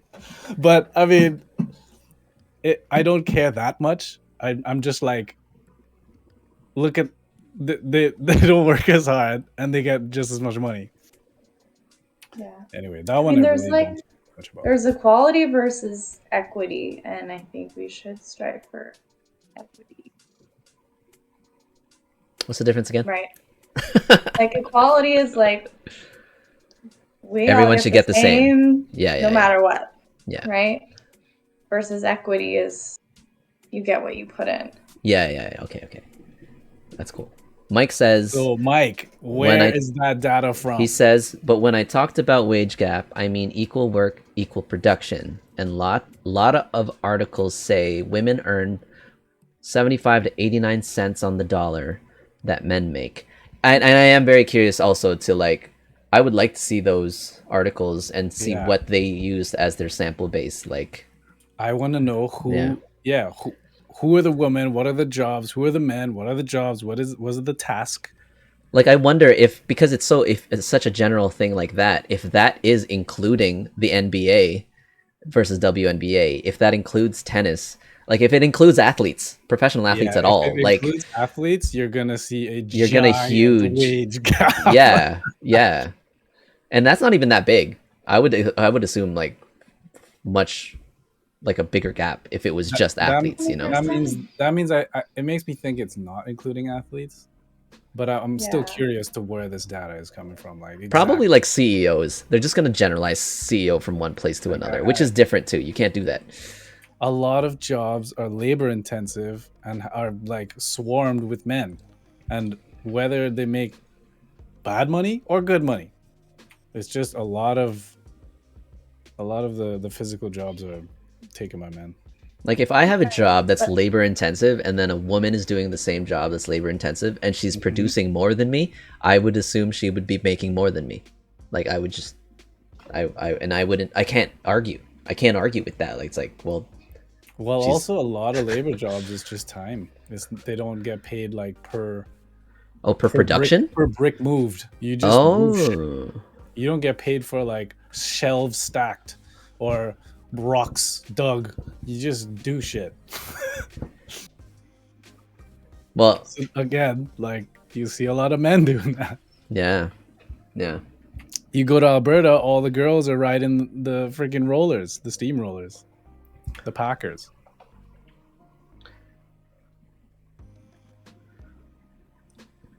I'm just trying to think if there's like what's a non-labor intensive job but still applied, you know, like accounting. Mm-hmm. I wonder, yeah, maybe that's an easy one. Give me an accountant, male and female, doing the same job, work the same place, same position for the same amount of time. Yeah, I'd like to see that. And show me that. I bet you it's not. I bet you it's pretty similar. Because if you're an accountant, you run your own thing, you charge what you want to charge. So it's like, yeah, if you want to be more competitive and you want to try to get more clients that way, you lower your rate. Maybe that affects the numbers. But if you work for a firm and if it's salary, yeah, I don't know. Is it output based? I don't know. I don't know how accounting works, guys, but I feel like that's an easy one to kind of like to categorize and like to actually get analytical data that would make sense. Yeah, I'm thinking of all like, you know, those little jobs, the jobs that lots of people get, you know, service, sales, like a Gap worker. You telling me that little boy kid is making like more than the girl? No, like that's all standardized. Okay, so no wage gap in that whole area. I wouldn't think so. Okay, me neither. Service industry, probably not, right? No. If you head into sales where it's commission, that's all how good you are. So that's it's all commission. So if a guy makes more than a girl, that probably just means he sells more. Yeah, it's a number. It's a numbers thing. It's see, it's hard. It's hard to come to this conclusion, right? Like that's why I have trouble. You know, it makes so much sense because it's the men that are doing all these crazy jobs. When the wage gap argument first came out, it was very average. It was like, let's take all the men in the country, how much they make, and take all the women and how much they make, and you know, lo and behold, the men make more. And then, you know, you dive in, he's like, yeah, but you look at the crab fishermen and they're all men because they could die and they lose like 100 people a year. So it's like the world's most dangerous job if you've watched the show. It's like, no wonder no girls want to do that, man. And no men want to send their wives to do that. It's just men do the dangerous shit where they could die. Those statements. Is that sexist for me to say? Those statements right there. I'd say. So no girls want to do the job. I wonder if there are girls that want to do the job, but they're denied. I wonder. And I would. Well, I'll be honest. I hope they're denied. Okay. I hope that the girls apply to go crabbing, and the captain's like, "Fuck no." I hope so. Because, well, one, you have to be like crazy. Two, you have to be really strong. Yeah. You have to go without sleep for days sometimes, and so, you know, men are stronger than women. So in that interest, you'd want men first. But the other is also like, hey, are you a mom? You have kids? No, go home. Like, go do something else. This is ludicrous. Like that. Yeah, but what if it's like an athletic woman who doesn't have kids, who has no interest in having kids, and she just, you know, like a CrossFit strong woman champion who wants to like make a lot of money going for crabs. If that is the case, and the other candidates are like weak, feeble men, then yeah, I'm down for it. Like, okay, cool. I'm all for that. Right. But let's be fair. Let's look at what's been happening since the beginning of crabbing. You know, most dangerous job on earth. Let's look at how many women were in the mines. I hope zero. Actually, I know that some women worked in some mines. Yeah, but it was more like slave labor. Yeah, they weren't like, but they also weren't the ones that are in the deepest part. They were more like doing other stuff, but not the actual digging. But anyway, they were. But I mean, they were mostly just men doing the crazy shit. Right. DayDay And that's just me, saying, you know. That's just me saying, sure, yeah, that's how it should be. You know, let's save the women, save the kids, let the men right. die. Right. Because Why? What do you think women about have that, to Is it? Krista? take Is What do care you it? of think the Is about it? that, kids. Krista? Is it just Like, men are more yeah, expendable? women, Like, you have to take care of the kids. Why does the woman have to take care of the kids? Well, saying that means that there's a switch. So that means I am going to stay home with the kids and let my wife go out and do this super dangerous job. So you're saying that would be cool. if the wife is stronger than the man, Yeah. would you say that the wife has a higher likelihood of surviving if she was the Uh, more, yeah, I mean, strong? if the mother and the wife is the ex-marine and the man is like some loser, then Some loser. then I guess then Maybe I guess he's. I can see I can see that happening, but I would still feel really bad. Oh, DayDay just said if the wife is stronger than the man, she married the wrong husband. Oh man. Oh, Man. dude. And I I wish follow a DayDay. lot of fighters, including female fighters, and a lot of the top notch female fighters are pretty strong. Pretty strong. I'll be honest though, like a lot of the heavier women champions are. I mean, like actually, if you look up Chris Cyborg, she's arguably stronger than her husband. She I can't really mean, stand I've been him. stronger than a lot of my exes. But Yeah. they're exes, so. But I mean, yeah. But I'm. You chose wrong. I still wouldn't send you crabbing. Let's just say that. I still would not. If I were your man and I was weaker than you, I still wouldn't send you crabbing. Okay, so Mike has sent some examples here in BrackCast chat. Gender pay gap.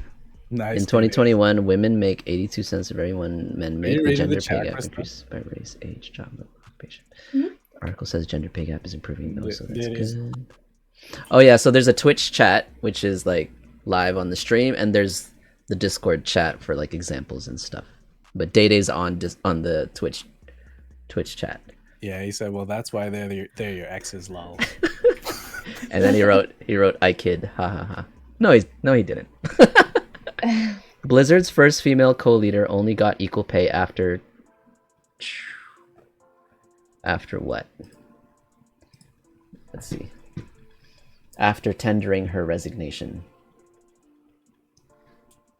Yeah, that's a strange case too. If it's just flat out, like again, did those two work the same positions before being moved into co-CEO or whatever? Did they work the same amount of time? Did they contribute the same amount to Blizzard? I don't know. But that seemed to be a stupid move, honestly. Who's stupid move? Whose move? Like Blizzard or whoever decides the payroll of the CEO or co-leader or whatever. Yeah. I mean, okay. Because like they put two people up when the one guy left. Yeah. And I guess they decided to pay the woman less. Yeah. That's crazy to me. That's absolutely crazy. Do you think tenure should still be a thing? What's that? What exactly is that? Tenure, like how long you've been working for a company, should it still be rewarded higher than someone who hasn't been working there as long, if you can still produce the same results? I think there so. are more benefits than just results to people having tenure, like saving training costs for new, Yeah, true. Yeah. new staff and stuff like that. It's more complex than just productivity. Okay. I like the idea because That's it fair. rewards you for being loyal. Yeah. Because in my field, in the tech field, if you stay at a place longer than 2 years, you're weird. But I kind of like the idea of loyalty. Like if I like my people at a company, I don't see like why should I leave? Because I'm supposed to? Because tech culture says I should? That seems so weird. Like I have so many coworkers that are in that, They hit 2 years, they say, "Well, time to start looking," and they do it. They like look and they leave. It's so weird to me. But yeah, I mean, DayDay was asking like, what's the topic? And I guess I kind of sort of took the tangent a little far with the Right wage now, gap. it's wage gap. But the original topic, let me get this right. It was how men and women, is it men and women, are treated differently in certain situations? No, it's more It's part of it. like, yeah. But It's not more, it's not just gender. It could be race. yeah. So how different groups of people are treated differently in different situations? It's how our conceptualization of gender and race. So it's like how we grew up, like our standards growing up. Like for me, from home, it was like boys aren't supposed to cry. Boys aren't supposed to be emotional. And Boys girls aren't. should be sensitive and emotional. Okay. Yeah. And these are things we adopt and kind of for a while. And I was saying earlier that it made sense during like the farming to industrial age, like that transfer where it was very labor intensive, where you kind of needed, you expected the man to go into work and the woman at the time, and the woman was to stay home and take care of the kids. Like it was very like, it made sense for the time that this was a value that was carried on, and it was a positive influence on society to carry that. Like it was productive. I guess I could say it's productive. But nowadays, it's not necessarily applicable anymore. Like there's no sense in having to say, that like just boys shouldn't, be sensitive and express their emotions and stuff. Like now everyone's being an advocate of mental health and like being able to express openly and like like it's okay for men to cry. Like imagine, like you can't say that 50 years ago. It's okay for men to cry. I wouldn't even agree it was applicable back then. Really? Mike saying he wouldn't agree it was applicable back then. Applicable as in it didn't happen? Like it didn't make sense to keep those standards, those concepts then. Yeah. Like it kind of makes sense how it evolved, because when life was really hard, like back when everyone was starving, man, there was a lot of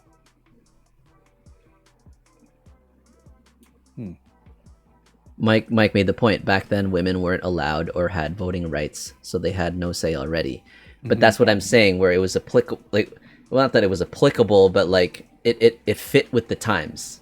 Like it applied. That's what I meant by applicable. Not that it made sense. Like it was a proponent. Like it should have been that way, but it fit for the times. Whereas right now we've made leaps and bounds for empowering women to get them the vote. To now understanding too that they can produce same output as a male depending on the job. Equity, right? Not equality, but equity. And so now, since we're getting to this society where technology is kind of replacing a lot of labor intensive, crabs are crabs, I get it, but like it's a luxury thing. It pays so much because it's a luxury thing, but it's not a necessity of the world to hunt for crabs. But like the jobs in the world right now that are like kind of running the world, they're less based on labor intensive, but more so like ingenuity and intelligence and like expertise, stuff like that. Didn't fit back in the day. That's why we had a lot of progress. Mike saying it didn't fit back in the day. That's why we had a lot of progress. I mean, okay, we could agree to disagree. Is gender pay gap even real when compared apple to apple? Oh, Tony's here. Oh yeah, we touched on that, Tony, and we don't think so. Apparently there's examples out there, or articles are saying out there where, well, sorry, I can't speak on all of us. Maybe some of us don't think it is. Like it's legit. We kind of want actual numbers to what's up? What's up, Mike? You want to say something? No, I actually missed a huge chunk because I was logging on. You got beef, bro? You got beef? Well, no, because like what FJ was saying is it was applicable, or everyone's saying that it was okay back then, or it made sense for the time. But does it make sense for the time? No, I didn't. I never said it was okay. Yeah, Right. I don't think, like, still, I think it would have been a great thing that we adopted the whole thing the whole time, because this is what we understand today. But during that time, people did, like, they took this as truth, and it was like part of tradition, and it was like, this is how it's supposed to be, and this is what got us there. Like, that's, yeah, like knights, you know, versus damsels, versus like princesses and queens, versus like knights and soldiers, and like, we're talking about all up leading to the industrial, like, I think the industrial revolution is when it started to really make changes like that. Does that make sense? Okay, I think it makes sense now. Oh, of course it makes sense now. What do you mean? It's a progression that you could see. Yeah, okay. There's a progression, but you guys were saying like it sounded to me differently. It sounded differently to me. Like I was for it back then. No, I wasn't ever Like, for back it. Yeah. then it was, yeah. Okay. Well, Yeah. back then you wouldn't really know if you were for it or not, because that's just the way it was, right? Like that's what you were taught when you grew Yeah. up, and like when you're a kid, you just do what you're told. That's Like the way you're told the world is, so you kind of Yeah. don't You even just- second guess that. Like you Yeah. can obviously you can look back and now say, oh, that was messed up, but back then, if you were born back then, you wouldn't even think about that. Yeah, you don't. Like as a kid, you Yeah. learn very quickly. As a boy, you learn from your older brothers, from your dad, from all your friends that, you know, you get in a fight, you get beat up a little bit, you don't cry. That's fine. You just never show emotions, and you have an argument with someone, you fight it out, and it's still like that a lot today. Whereas girls, if they have a little beef going, they just use all the mental warfare stuff, which is arguably worse. Well, you know, the boys just have a fight and it's done. Like girls that could like torment each other, and yes. But I was gonna ask about that, but I forget the point I was gonna make. But basically, talking about how we're in this world of equality now, and we're still fighting for it, but we're pretty close. What about the still the differences between men and women? You know, how, let's say, men can pretty much only pay attention to one thing at a time, and women often, like, they can't help it, but they're much better at multitasking, so they can have their attention on multiple things at once. So these differences that are neurological or physical. has that been proven? Mm-hmm.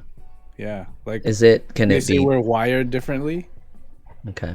Yeah, that one cool study I learned in psych, that it was an experiment, right? So they put they put the, I say patient, I don't know, they put the people, the students or whatever, they put a headset on. One headset had one story, the other headset had a totally different story, and the simple task is pick a story and tell me the story. And the vast majority of girls and women could not do it, because they're trying to listen to both. They can't help it. While men, the vast majority, it was very easy. They just blocked out whatever was in the right ear and listened to what, you know, and it was quite trivial for them. And I Can found I that fascinating. Can I ask when that study was like? If you remember? Like when it was done? Yeah. Do you Well, know this if it was- was like relatively modern era versus, you know, maybe 60s, 70s? I don't know. I don't know. I can't say. But it was very cool. Mm-hmm. Like these differences are differences in the brain that, I don't know. It'd be cool to see if, unless we have evolved to be more the same now, but if men's brains are typically the same as women's brains from back whenever that study was done. Because I'm thinking that's Bible, right? Like that's gospel to me. Like that's true. I don't know. Well, the only reason why I asked is like if it was like back then where workforce was more so heavily favored, let's say on men, on a male workforce, which I don't know, maybe even schooling or like further education and things like that. If that kind of skill based training was still heavier on the male side, if that was the case then, you know, versus now, I think it would be a lot more of an even playing field for that same kind of challenge. If you're taking like a control group, randomize, you pick like random women, random men, you're likely to have like that skill base maybe a bit more equal nowadays. It would be interesting to see, because to me it has nothing to do with skill sets. It's just how your Right. brain is wired. Mm-hmm. Like, you can't help it. The girls can't help it. They just try to intake what's coming through their ears, and they can't help it. That's why I found it so interesting, and it stuck in my head. That's cool. Because I do find that, you know, men and women are different. And so I guess I would say that there must be some jobs that just men fit better because of what they can do, and then women fit better with other jobs because of what they can do that men can't. I don't know. I was trying to think of some examples, but I can't really. Well, yeah, we were talking about that too earlier, how I think some jobs lend itself to be better fit for one based more on demand. Like, I think, yeah, Krista, you were saying even like childcare, like primarily more clients want a female, or like Right. if you are a gynecologist, you know, Right. probably even just that, you know, just because of the sensitivity and of the line of work, it would be probably more comfortable. The demand would be probably more comfortable with a female in those scenarios, you know. Yeah, I always found it weird. I have a friend that's a OBGYN and He's a male. male. Yeah, I know a And couple too. I was always like, you know, how do you have a job? He's like, you'd be surprised. Like he's just good at his job, right? Yeah, Like, yeah. and it just, to me, it just seems so weird. If like my girl was going to a guy, I'd feel weird. But Be though. if she come up to me and say like, I really like him, he's really good at what he does, then okay, cool. Yeah. It's just the image is weird in my head. It's like, get out of there. What are you doing out there? I can't help it. But if it was a girl, Yeah. it was a female, but she was a lesbian, would that have the same kind of like? Would that have the same kind of effect? I don't know. Yeah. What are you doing? Get out of there! As a teacher, going back to childcare, I feel kind of offended because, no, by society's image of that, because I love kids and I would love to teach younger kids, but I know that a lot of parents, they either feel very uncomfortable with a male teacher with kids, young kids, or they think like, we need more father figures at a young age. Like, it's one or the other, because I've heard, you know, I want my son to see, you know, like what a you know, a strong, I don't know, sense of guidance is like for a man, like because a man brings a different energy into a classroom, right? And I've heard both, and it never seems to be in the middle, but it seems to me that a few, you know, want more men in early childhood education, but it seems to me that the overwhelming majority just want women.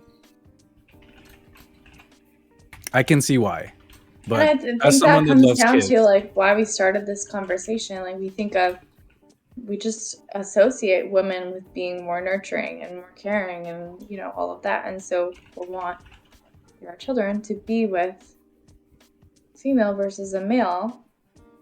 But we can start to reframe how we think about that, because yeah, that's thinking like on different ends of the spectrum, where yeah, the aim is for us to think more fluidly. Like, so is this very example a good topic for this? A good example of this topic? yeah, I mean, like we kind of touched on it Alright. earlier. Yeah. Like, I think okay, I just thought of something. So we understand that by removing these biases of certain traits and maybe like associations with certain, words with gender or race, like the other example that we had was when please correct me if I'm wrong. Krista was saying that they showed just a picture, a photo, a face of a white man, and then next to that was a gun, and then a photo of a black man and a gun, like next to the face. And they were the control group was asked to think of like associative words. Yeah, so they were given words and rate how high you would associate that word with that image. So people rated a white man with a gun, like highly associated with words like failure and disaster. And black men with a gun with words like death, danger. Just, yeah, it's really interesting. Failure and disaster compared to death and danger. Okay. So these are like, I guess concepts that we've adopted that were taught to us, that we were exposed to maybe growing up, or even just by media currently, like how we perceive them in media. So this is what our brain naturally will do, and they're like pre misconceptions, like and it, yeah, like walking down the like I guess a simple example of this is like when you're walking down the street, and I've heard of this where like if you were approaching like a black man who's walking towards you, some people would cross the street, but if it was a white man, they wouldn't. Just things like that, like behavior, like how it affects our behavior, the way we react to things, just actually because of what our mind's wired to do, because of what we've adopted through media. Yeah, unfortunately, it's kind of like how stereotypes exist for a reason. It's because, I mean, this usually happens in a bad neighborhood, right, where crime occurs, and sadly, it's perpetrated by, let's say, young black men. right. And so you get people who are just scared of young black men because of past happenings. And to be honest, like, it should be just if you look shady, right? Like, you could be white, but you could look like you're high or you're on drugs, and Yeah, I'm gonna cross the street just the same, because I just want to avoid any kind of conflict with shady looking people. There have been other studies done where, yeah, like people would look at a male, white male versus black male, and still like associate with the black male with being dangerous, more shady, even if they're like smiling. Yeah. So. Yeah, and I think, well, that's the sad part, right? Because, well, in a lot of places, it's a symptom of the whole crooked system, right? Where you basically corral all the poor blacks into one area, and you make them poor basically by design, and so they're all poor, and so they're out pushing drugs, they're out doing illegal activities to make their money, and you're gonna see altercations, you're going to see violence, you're going to see scary things. And then those scary things are reported in the news. And then through media, it is spread that the idea that look at all these crimes done. And this, again, is a system as well, because it could be a crazy white man on drugs in a rich neighborhood shoots some white people or shoots some anybody, but the one that will get more headlines is the story of the black criminal.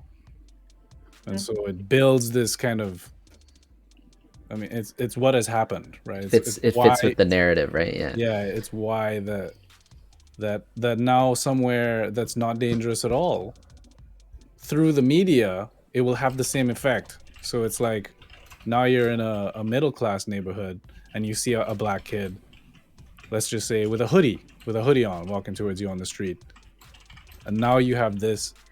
It has built in that preconception that you've learned through media, which is probably what we're talking about. And I was just saying, like, it's just it stems from this terrible system that we have. Mm-hmm. It's very hard to fix. What would you say? Let's ask Krista first. What would you? How would you fix this? We tried to talk about this too, so it's hard, right? Because it's so complex. There's big systemic issues. There's society and media and culture, and then there's our own personal biases that have developed because of the people around us. So I think a good start is like having the open conversations with the people that immediately surround you. I don't think there's a big, easy, quick fix for all the systemic issues. It's huge. Well, here's another question then. Is this a generational thing? Is it still happening? Like, how bad is it? Because obviously, I don't think it's as bad as it was. Hopefully. Is it a generational thing, as in, what's a generational thing? When our parents die and then we are that age, and the kids, our kids generation, we are not gonna raise them with these preconceptions. They shouldn't exist. Like, these poor black neighborhoods shouldn't exist, right? Like, why are they still there? Like, we have seen the problem. Question. Can't we do something about, like, what do we do about it? That's one route, right? Like, Joe Rogan's dad was one of the ones that stayed in his black neighborhood because they came up to him and they said, "Hey, we're making this a black neighborhood. You probably want to move." And he was like, "I have no problem with black people," and he didn't move. And that's probably why Joe Rogan's so open-minded. But, like, I guess what I'm saying is, like, are these problems going to be there for our kids to look at just as we are looking at it now? And I'm just hoping not, because it seems... Well, I mean, right now it's 2021, right? But has there been any events recently that have, that show that racism is still a thing? Like, is that what we're talking about? Racism? Well, kind of like the bias. I'm gonna say I think BLM last year, like, as positive as I think of a movement it was and how much support it got, media coverage wise, it lost steam because of it dominated for like 2-3 months.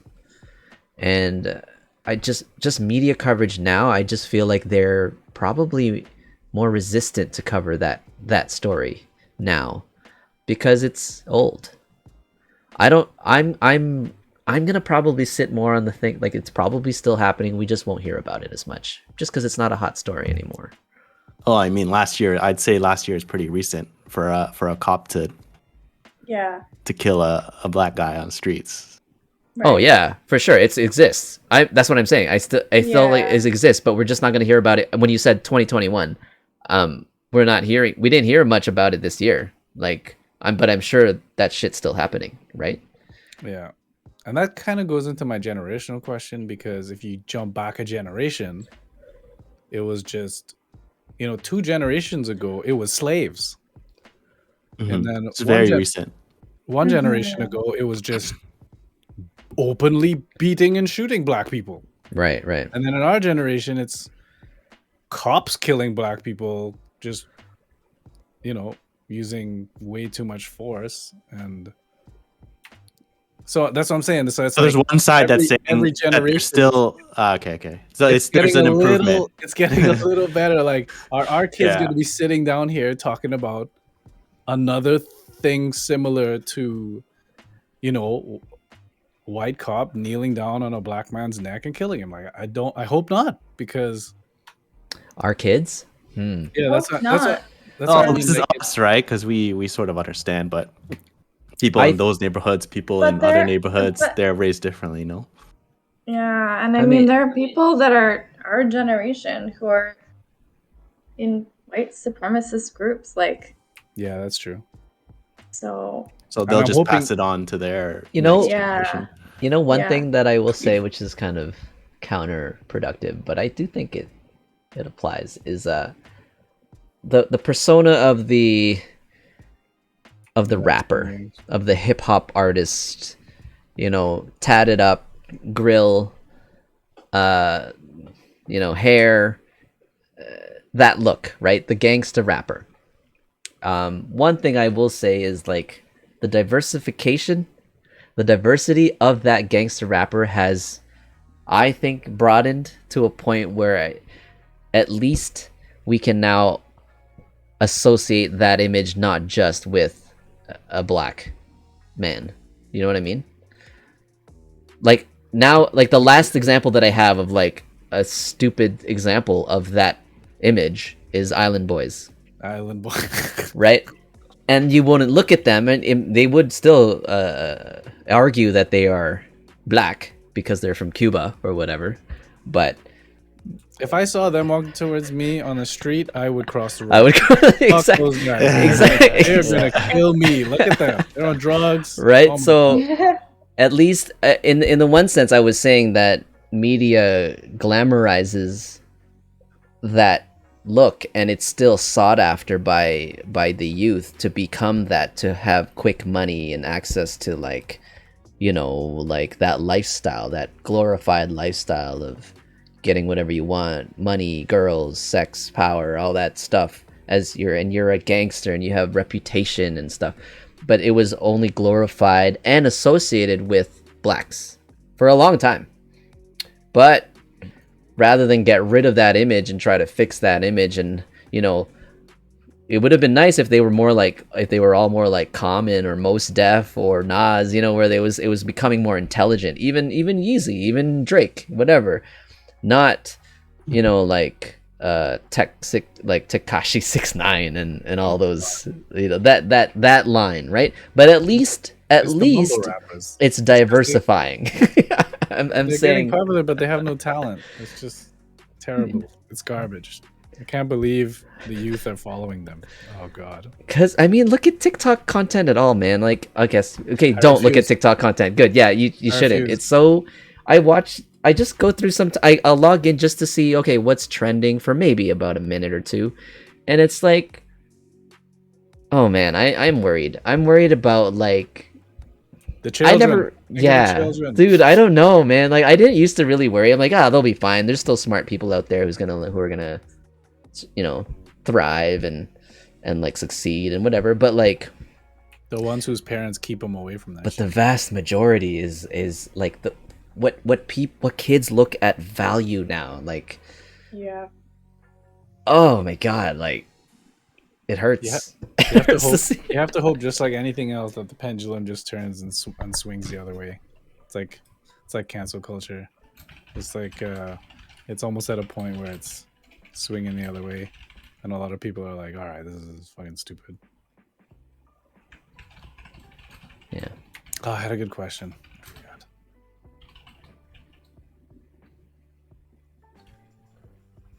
Oh yeah, I was gonna say that while I do agree that these racist people will have kids and teach them racism, I think that group is becoming smaller and smaller. And then more people are sitting down with, like, that one guy, I forget his name, Donnell something. He was a black guy, and he sat down with a KKK guy, and he went on Joe Rogan, and he just had a conversation with this KKK leader. He was a leader, and he eventually got the guy to quit, and a whole bunch of other guys to quit. And in fact, he gave the KKK guy gave this super intellectual black gentleman. He gave him his robe, his like super dragon. They have these crazy names. He was like a dragon lord or something, and he gave him his robe. It's just crazy. I think more and more people will do that, and just a little racist kid who has racist parents. Hopefully they will get those nice conversations with little Latino boys or Chinese or black boys or girls at an earlier age, and that group will just keep shrinking. Yeah. And I think that I feel like, let's say the example of crossing the street when you see a black person. I think that's going to become less and less. However, you should probably cross the street if somebody's shady, like somebody's looking like they're tweaking. You probably should, for your own safety, cross the road. Like, I would tell my kids that, because you never know what's going to happen. Tony from chat asks, do y'all know who started the KKK? No, I don't know. Anybody? It was Dave Chappelle, man. Wasn't it Colonel Some white Sanders? Okay, based on what... Oh, shoot, I had a train of thought before that. Teach our kids racism. You're gonna teach our kids racism? Yeah, that's what I got from that. I'm kidding. Okay, yes. Okay, so we're steering now towards trying to remove this bias. Are we? Do you guys kind of agree there? Where, like, we are proponents of, like, mental health. Men can cry.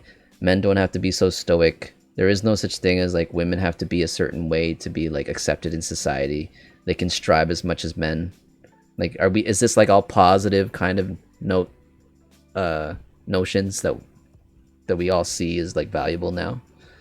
I was thinking, I couldn't remember it, but Abba and Preach had this video about this girl who was basically complaining about, I wish I could remember, but it's basically like she's using these now equal rights that she's got as a woman to do this and get these men, and then the men, like, shut her down or something. And then she was basically kicking up a fret because of that. It was, it's basically like, well, you wanted equality, so now when you get treated like how you used to treat us, you can't take it, or something like that. It was a really good point. I just can't remember what it was. Yeah, I think, like, this whole double standard.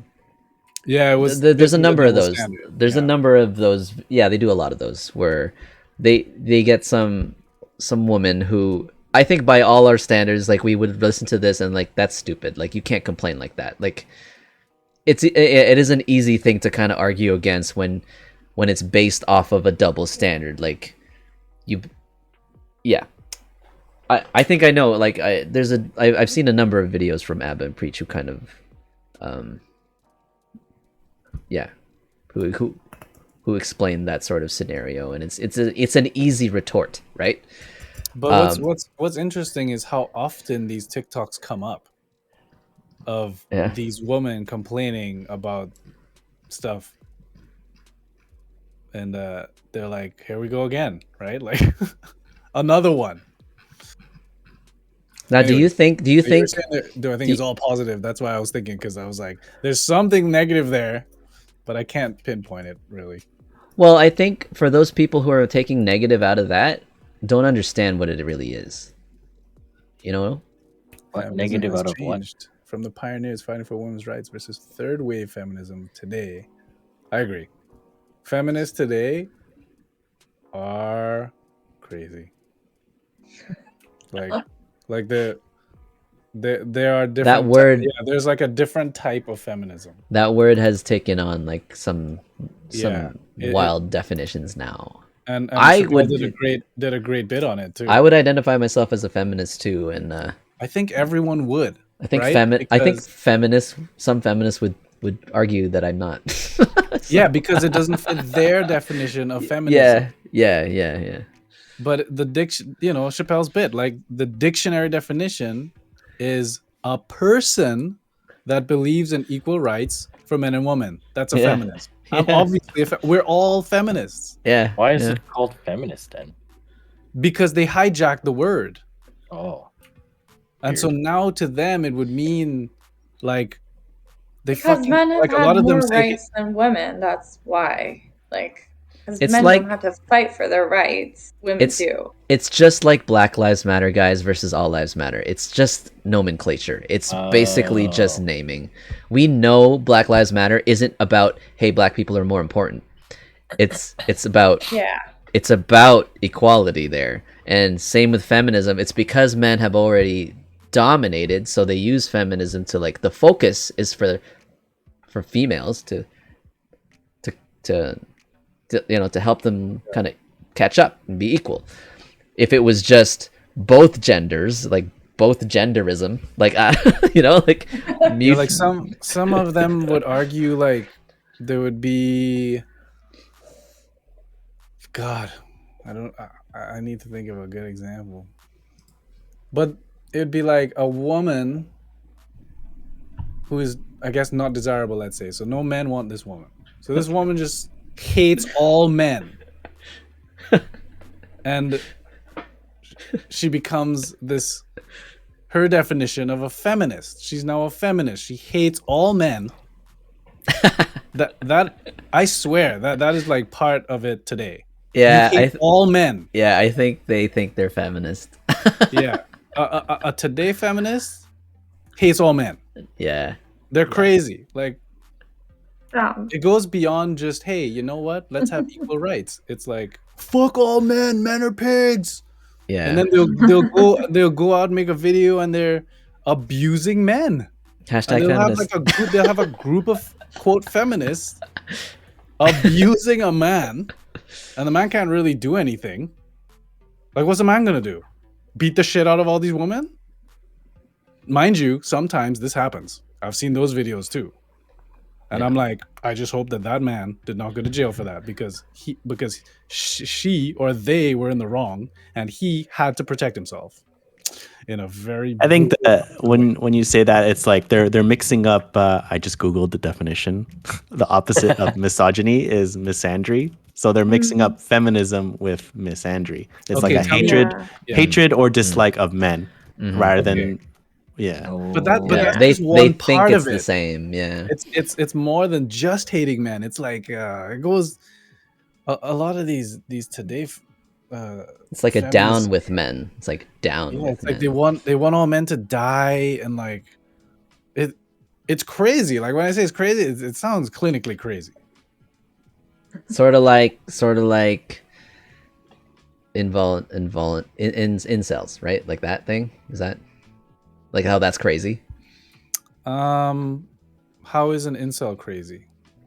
Can incels go crazy? Yes. Well, yeah. But I think that even the word. If all incels were like male, and all said females suck and all females should die, is that what all incels feel? I don't know. I thought that was the narrative. Yeah, like as soon as you're identified as one, that's the notion that you adopt. And then if a girl just all of a sudden is like attracted to this incel, he is gonna change. I don't know. He's gonna be like, holy crap, you like me? I don't know. I'm not an incel anymore, guys. I think once you take on that label, I think it's too late. I don't think there's you can be saved man. at that point. Unsell. I'm an unsell now. Unincel. Okay, so when I was This is interesting. I think Mike is the only other person besides. Did you guys see Ren's post about stupidity versus malice? No, where did he post that? It was in Discord at Brackman chat. Oh, okay. It's I agree. Like I think malice doesn't necessarily have to stem. It's more rare for malice to come out of like an educated, like intelligent being. It's likely to come from stupidity. Like, and you can't argue with stupidity, but you can argue an intelligent person who's malicious. You can argue with an intelligent person who's malicious to make change. Do you know what I mean, Mike? Did you see it? Yeah, I watched it. I thought it was cool. Like, it made sense.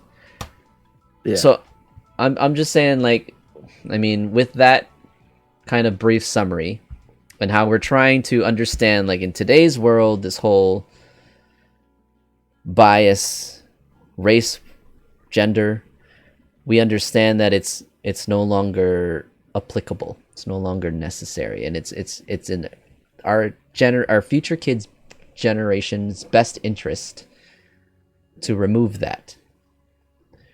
Right? And you asked earlier, Kyle, how, and our general kind of idea was have the conversations or whatever. Do you guys think like there's some sort of approach that could affect current, like, existing people? I'm under the understanding that it's just like with anything else, anything radical, like plant-based diets and like going electrical, and where people have to adopt change, it's not going to happen with people who've been living a certain way their whole lives, 25, 30, 40 years. They're not going to like all of a sudden think, oh, men can cry now, like it's a future generation solution in my mind. We can only pass it on, and that's and you hope that it would just take on in future gens. Yeah, that's sort of why I asked that.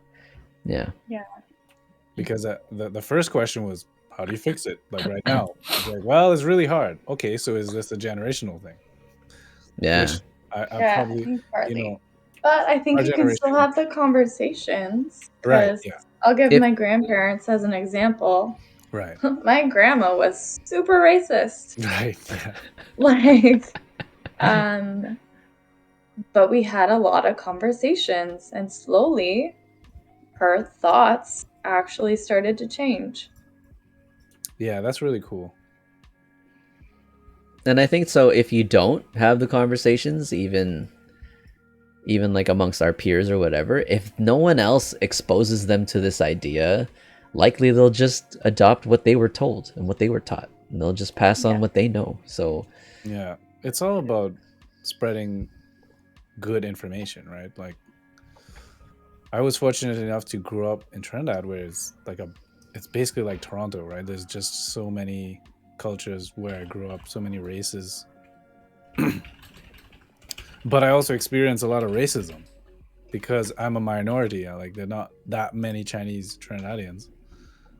And so I had to learn not to hate those people who are hating me just because I'm Chinese. I had to like learn that, man, they just hate Chinese people probably because their parents and all their friends and older brothers and all them just told them that all Chinese people are like bad in some way and you should hate them.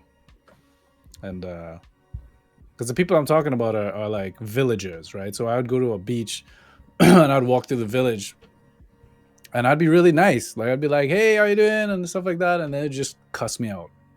Oh, get out of here, fucking like da da da, Chinese boy, and rude. And if you just see that as a kid, and you're just like, what did I do?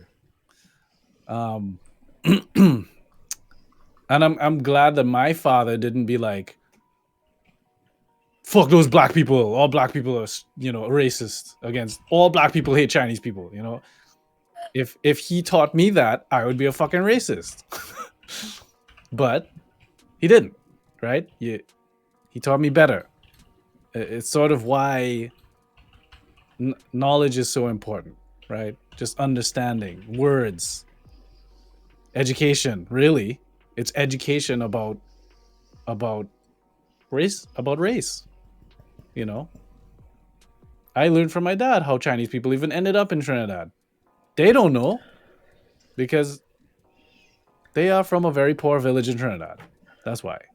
So I have to go from like, oh my God, I'm collecting hatred. I feel like hating you, to be like, just feel sorry for them. You're like, damn, like, all right, I guess you hate me for no reason. That's fine. I don't hate you. It's all good. Keep walking. And then you buy your mangoes from the other guy who's not cussing you out. So in that scenario, Kyle, like, yeah, there's the acknowledging that, they're kind of innocent of like, they just don't know better. Is there like a It's ignorance, yeah. ignorance? So is there like a forgiveness involved or not? It's just like, meh. Like, Just- do I forgive them? Yeah, like sure, is yeah. Like I don't. Yeah, sure. Yeah, I just don't feel. I just don't collect it. I don't collect the hate. I let the hate bounce. Yeah. I don't take it as hate and then internalize it because of that. Yeah, I'm like, oh, that sucks. because it'd be easy to like build racism out of that. Yeah. It very easy. Like Yeah. I said, like my dad could have, if my dad was a racist, he could have formed me into a racist very easily. Yeah. But thankfully, no. Yeah. Yeah. And I was lucky to go to a school where we had like all the races ever, plus like just mixes, a lot of mixes. And I didn't really understand that race could be a thing until, I guess, walking through that village, right? Like I go to school, I have all the friends, and it was never like nobody's friends with that kid because he's black. Like it was never like that. Yeah. It wasn't even like, how come you look different to me? It's because everyone looks so different to everyone else, and that's probably the beauty of going to a school like I did. I mean, even by that, I mean, wouldn't we all say then that like all racism is ignorant? Yes, Right. Okay. to Like me, there is no sense in it whatsoever. Like it shouldn't exist. yeah. Like to me, that's the same guy that went on Rogan, that the black guy that converted the KKK leader. Yeah. Yeah. He was ignorant. He sat down and had this awesome conversation with this black man and basically said, I never realized Yeah. y'all were like this. Yeah. Their picture of a black man was like, I don't know, like a devil or something. I don't know. Yeah. And that's ignorance. So then the knowledge that he shared with this leader changed him. And he was like, you know what? This is fucked up. I'm done. And he quit. So that's why it's cool. It's dope. A similar thing could be said in the school, in the school ground with bullies. Like, Yeah. you must hate bullies, right? Wait. Why is this kid being a bully? Let's There's no sense. Let's Yeah. ask those questions instead of just fuck bullies. I used to be like that. Right. Yeah. See, like, yeah, parents don't teach. Remember that Key and Peele skit with the bully speaking truth? You remember? Yeah, that you mentioned earlier. Yeah. Yeah. So like, we don't even. Well, no, I can't say we, but like, that whole thing of trying to understand the bully was never a thing growing up for me. Anyway, I don't Yeah, remember. Yeah, it was. Like my parents did talk about that. Oh, that's Sure. good. That's See, awesome. Right? That's good parenting, right? That's and, yeah. and I think again, it's a generational thing. I think we will teach our children this, Yeah. right? Yeah. We will have kids, or hopefully our generation will have kids, and hopefully the majority of us will learn from the mistakes that we have learned in our life, and that's how racism is not what's it called? Perpetuated. Yeah. Yeah. So when Krista brought up this subject, it kind of tied into that share that I did in the funnies group, the dad with his son. Yeah. About like managing his emotions. It's so cray. You can cry whenever you want. These are just feelings. You could be angry. Being angry is okay. I'm like, man, I wish I understood things like that growing up, you know, like at that age too. Like I was exposed to that stuff rather than the rule is you can't do this. You can only do this. And I'm like, okay.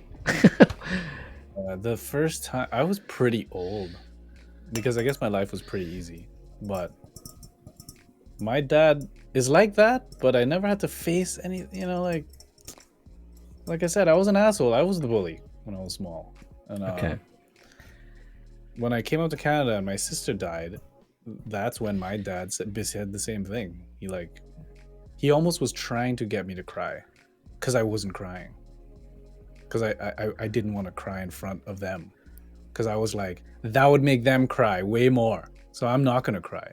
And like dad would hug me and he would just say while he's crying, it's okay to cry, son. It's okay to cry. Like I felt like he was trying to get me to cry. Yeah. And But you couldn't. I couldn't. And I was just like, I know it's okay to cry. I just don't feel like crying right now. Yeah.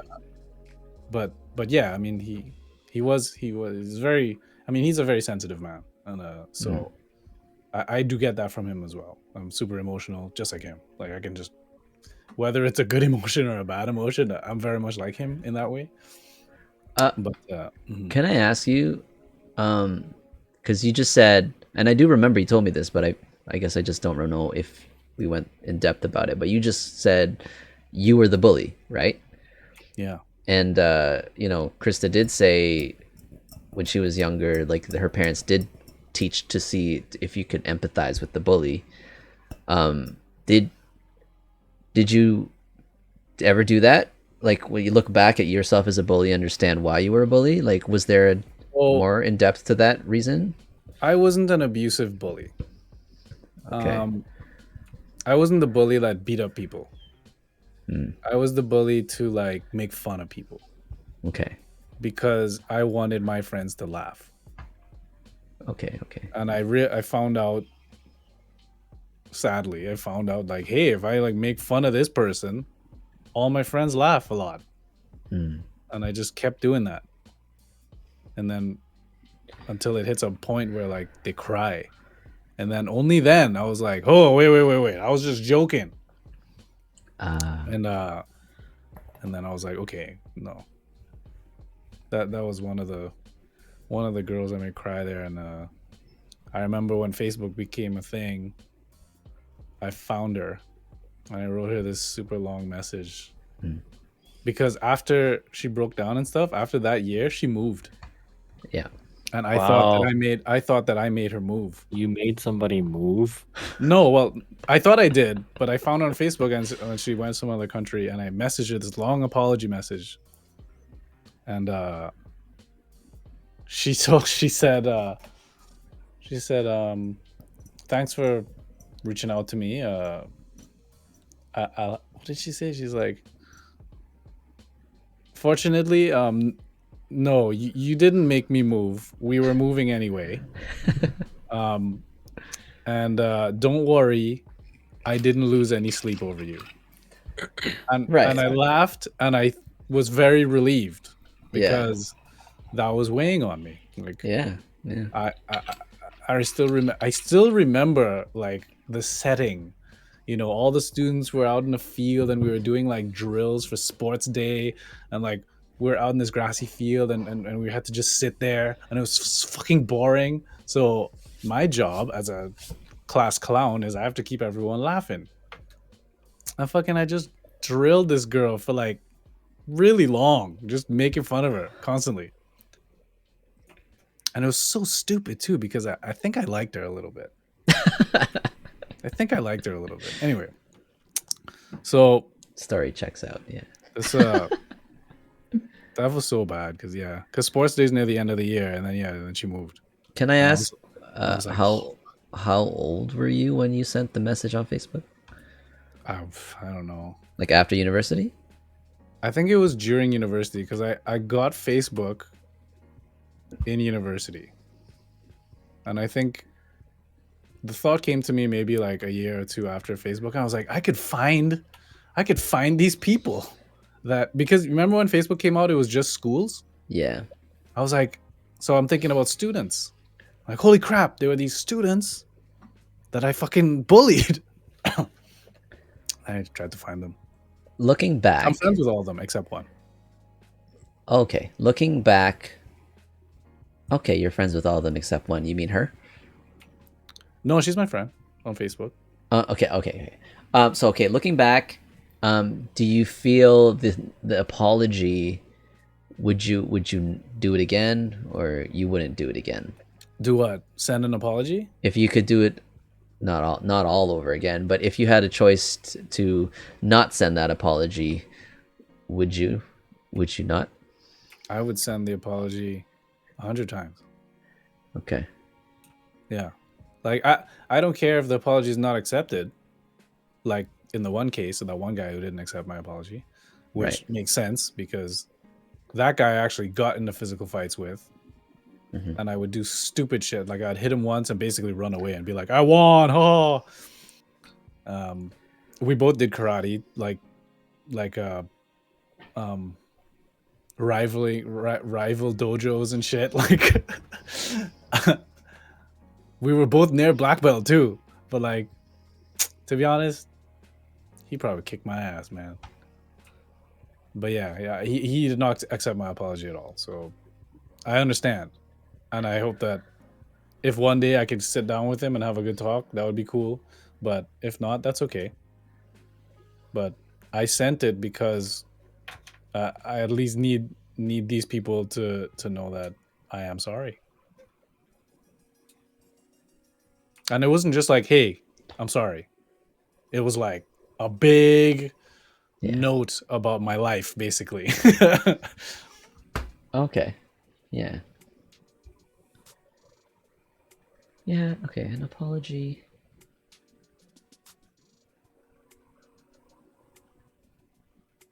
I think I get why you're asking that. Yeah.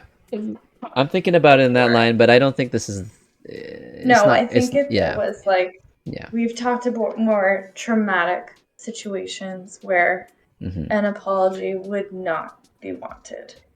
Like you don't. Yeah, like what y'all talked about with relationships that other week. Wasn't it like apologizing for ghosting? Like no, years it's like later something more severe than that. Yeah. Oh, okay. I was just trying to remember what, because it was, y'all were talking about something at some point. No, but yeah, I think that was part of it. Yeah. This is different. Yeah. I think the more you described what it was, I do think there's nothing basically selfish about what you did. I don't think it was self-serving. I mean, not to say that it could have some beneficial effect for you based on the response or not. Even if there's no response or not, the fact that you are finally acknowledging and confronting the individual with your apology, I think is healthy for you. But I wouldn't necessarily call that out of just self-serving purposes. I mean, it kind of is. Like, I did it not for me. I did it because I felt like I needed to do it. I'm this completely different person, right? And trauma. The life trauma just changes you, right? Like, I fucking basically grew up at 12, and the whole perspective of the world changes, and I'm a complete, like, 100% different person. Is a very strange thing. And so yeah, I just like I had to so thank God for Facebook, because if not, then so I think it was self-serving. It was like I did it because you know, I regretted my actions of the past, and I was like, fuck, I gotta, you know, I would never do that now. Okay. Yeah. So if you say if it defines me as selfish, I did a selfish act and it was self-serving, I'll take that. Yeah, I'll take that. Oh, but at the same time, not to. Well, that's the thing. That's why I was like thinking about it for a while. Just sitting here while you were describing it was just the value it brings them. And I think in this scenario, because you weren't necessarily like, you weren't tight with them. It wasn't like their trust was broken. It wasn't like, you know, you reached a level of vulnerability with them on a personal level where they trusted you and then you betrayed them. It wasn't that. Right, yeah. You were still surface level. So at this point, it was really just, it does serve them too. I do think at least like, if there was any doubt for them to think, what did I do for this stranger to do this to me? At least now there's that explanation, like you didn't do anything. It wasn't anything you did. The kind of confirmation. Because otherwise, if you had a closer relationship with them, then it would be, I think, yeah, there would be a little bit more understanding as to where you were coming from, where this behavior was coming from. But the thing is, they had no idea. Like, there was no explanation. So at least in this scenario, you apologizing at least gives them that. So I don't think it was entirely self-serving. So yeah, that's what I've reached anyway in terms of my understanding right near the end when Krista started to understand why I was asking you that question. Yeah, Tony, you never know. I agree. Yeah. Maybe superficially she didn't care about it, but deep down maybe she had it hidden deep in her mind that subconsciously affected her. Yeah, no, I think it was a good. I think that was. I'm glad you took the opportunity to do it. So we were more so talking about the lines like if this apology reopens trauma that person has already had to spend time to heal from and like, you know, like disconnect from, and you know, there is no value that you would add to their life at this point, then that apology or this reopening of whatever that thing is completely self-serving because it's not giving that individual anything. That's when it's like when you wouldn't participate in that, you know, but some do because they're stupid. Gotcha. I'll take note of that. I think in this scenario it was the right thing to do. Yeah. Anywho, all right.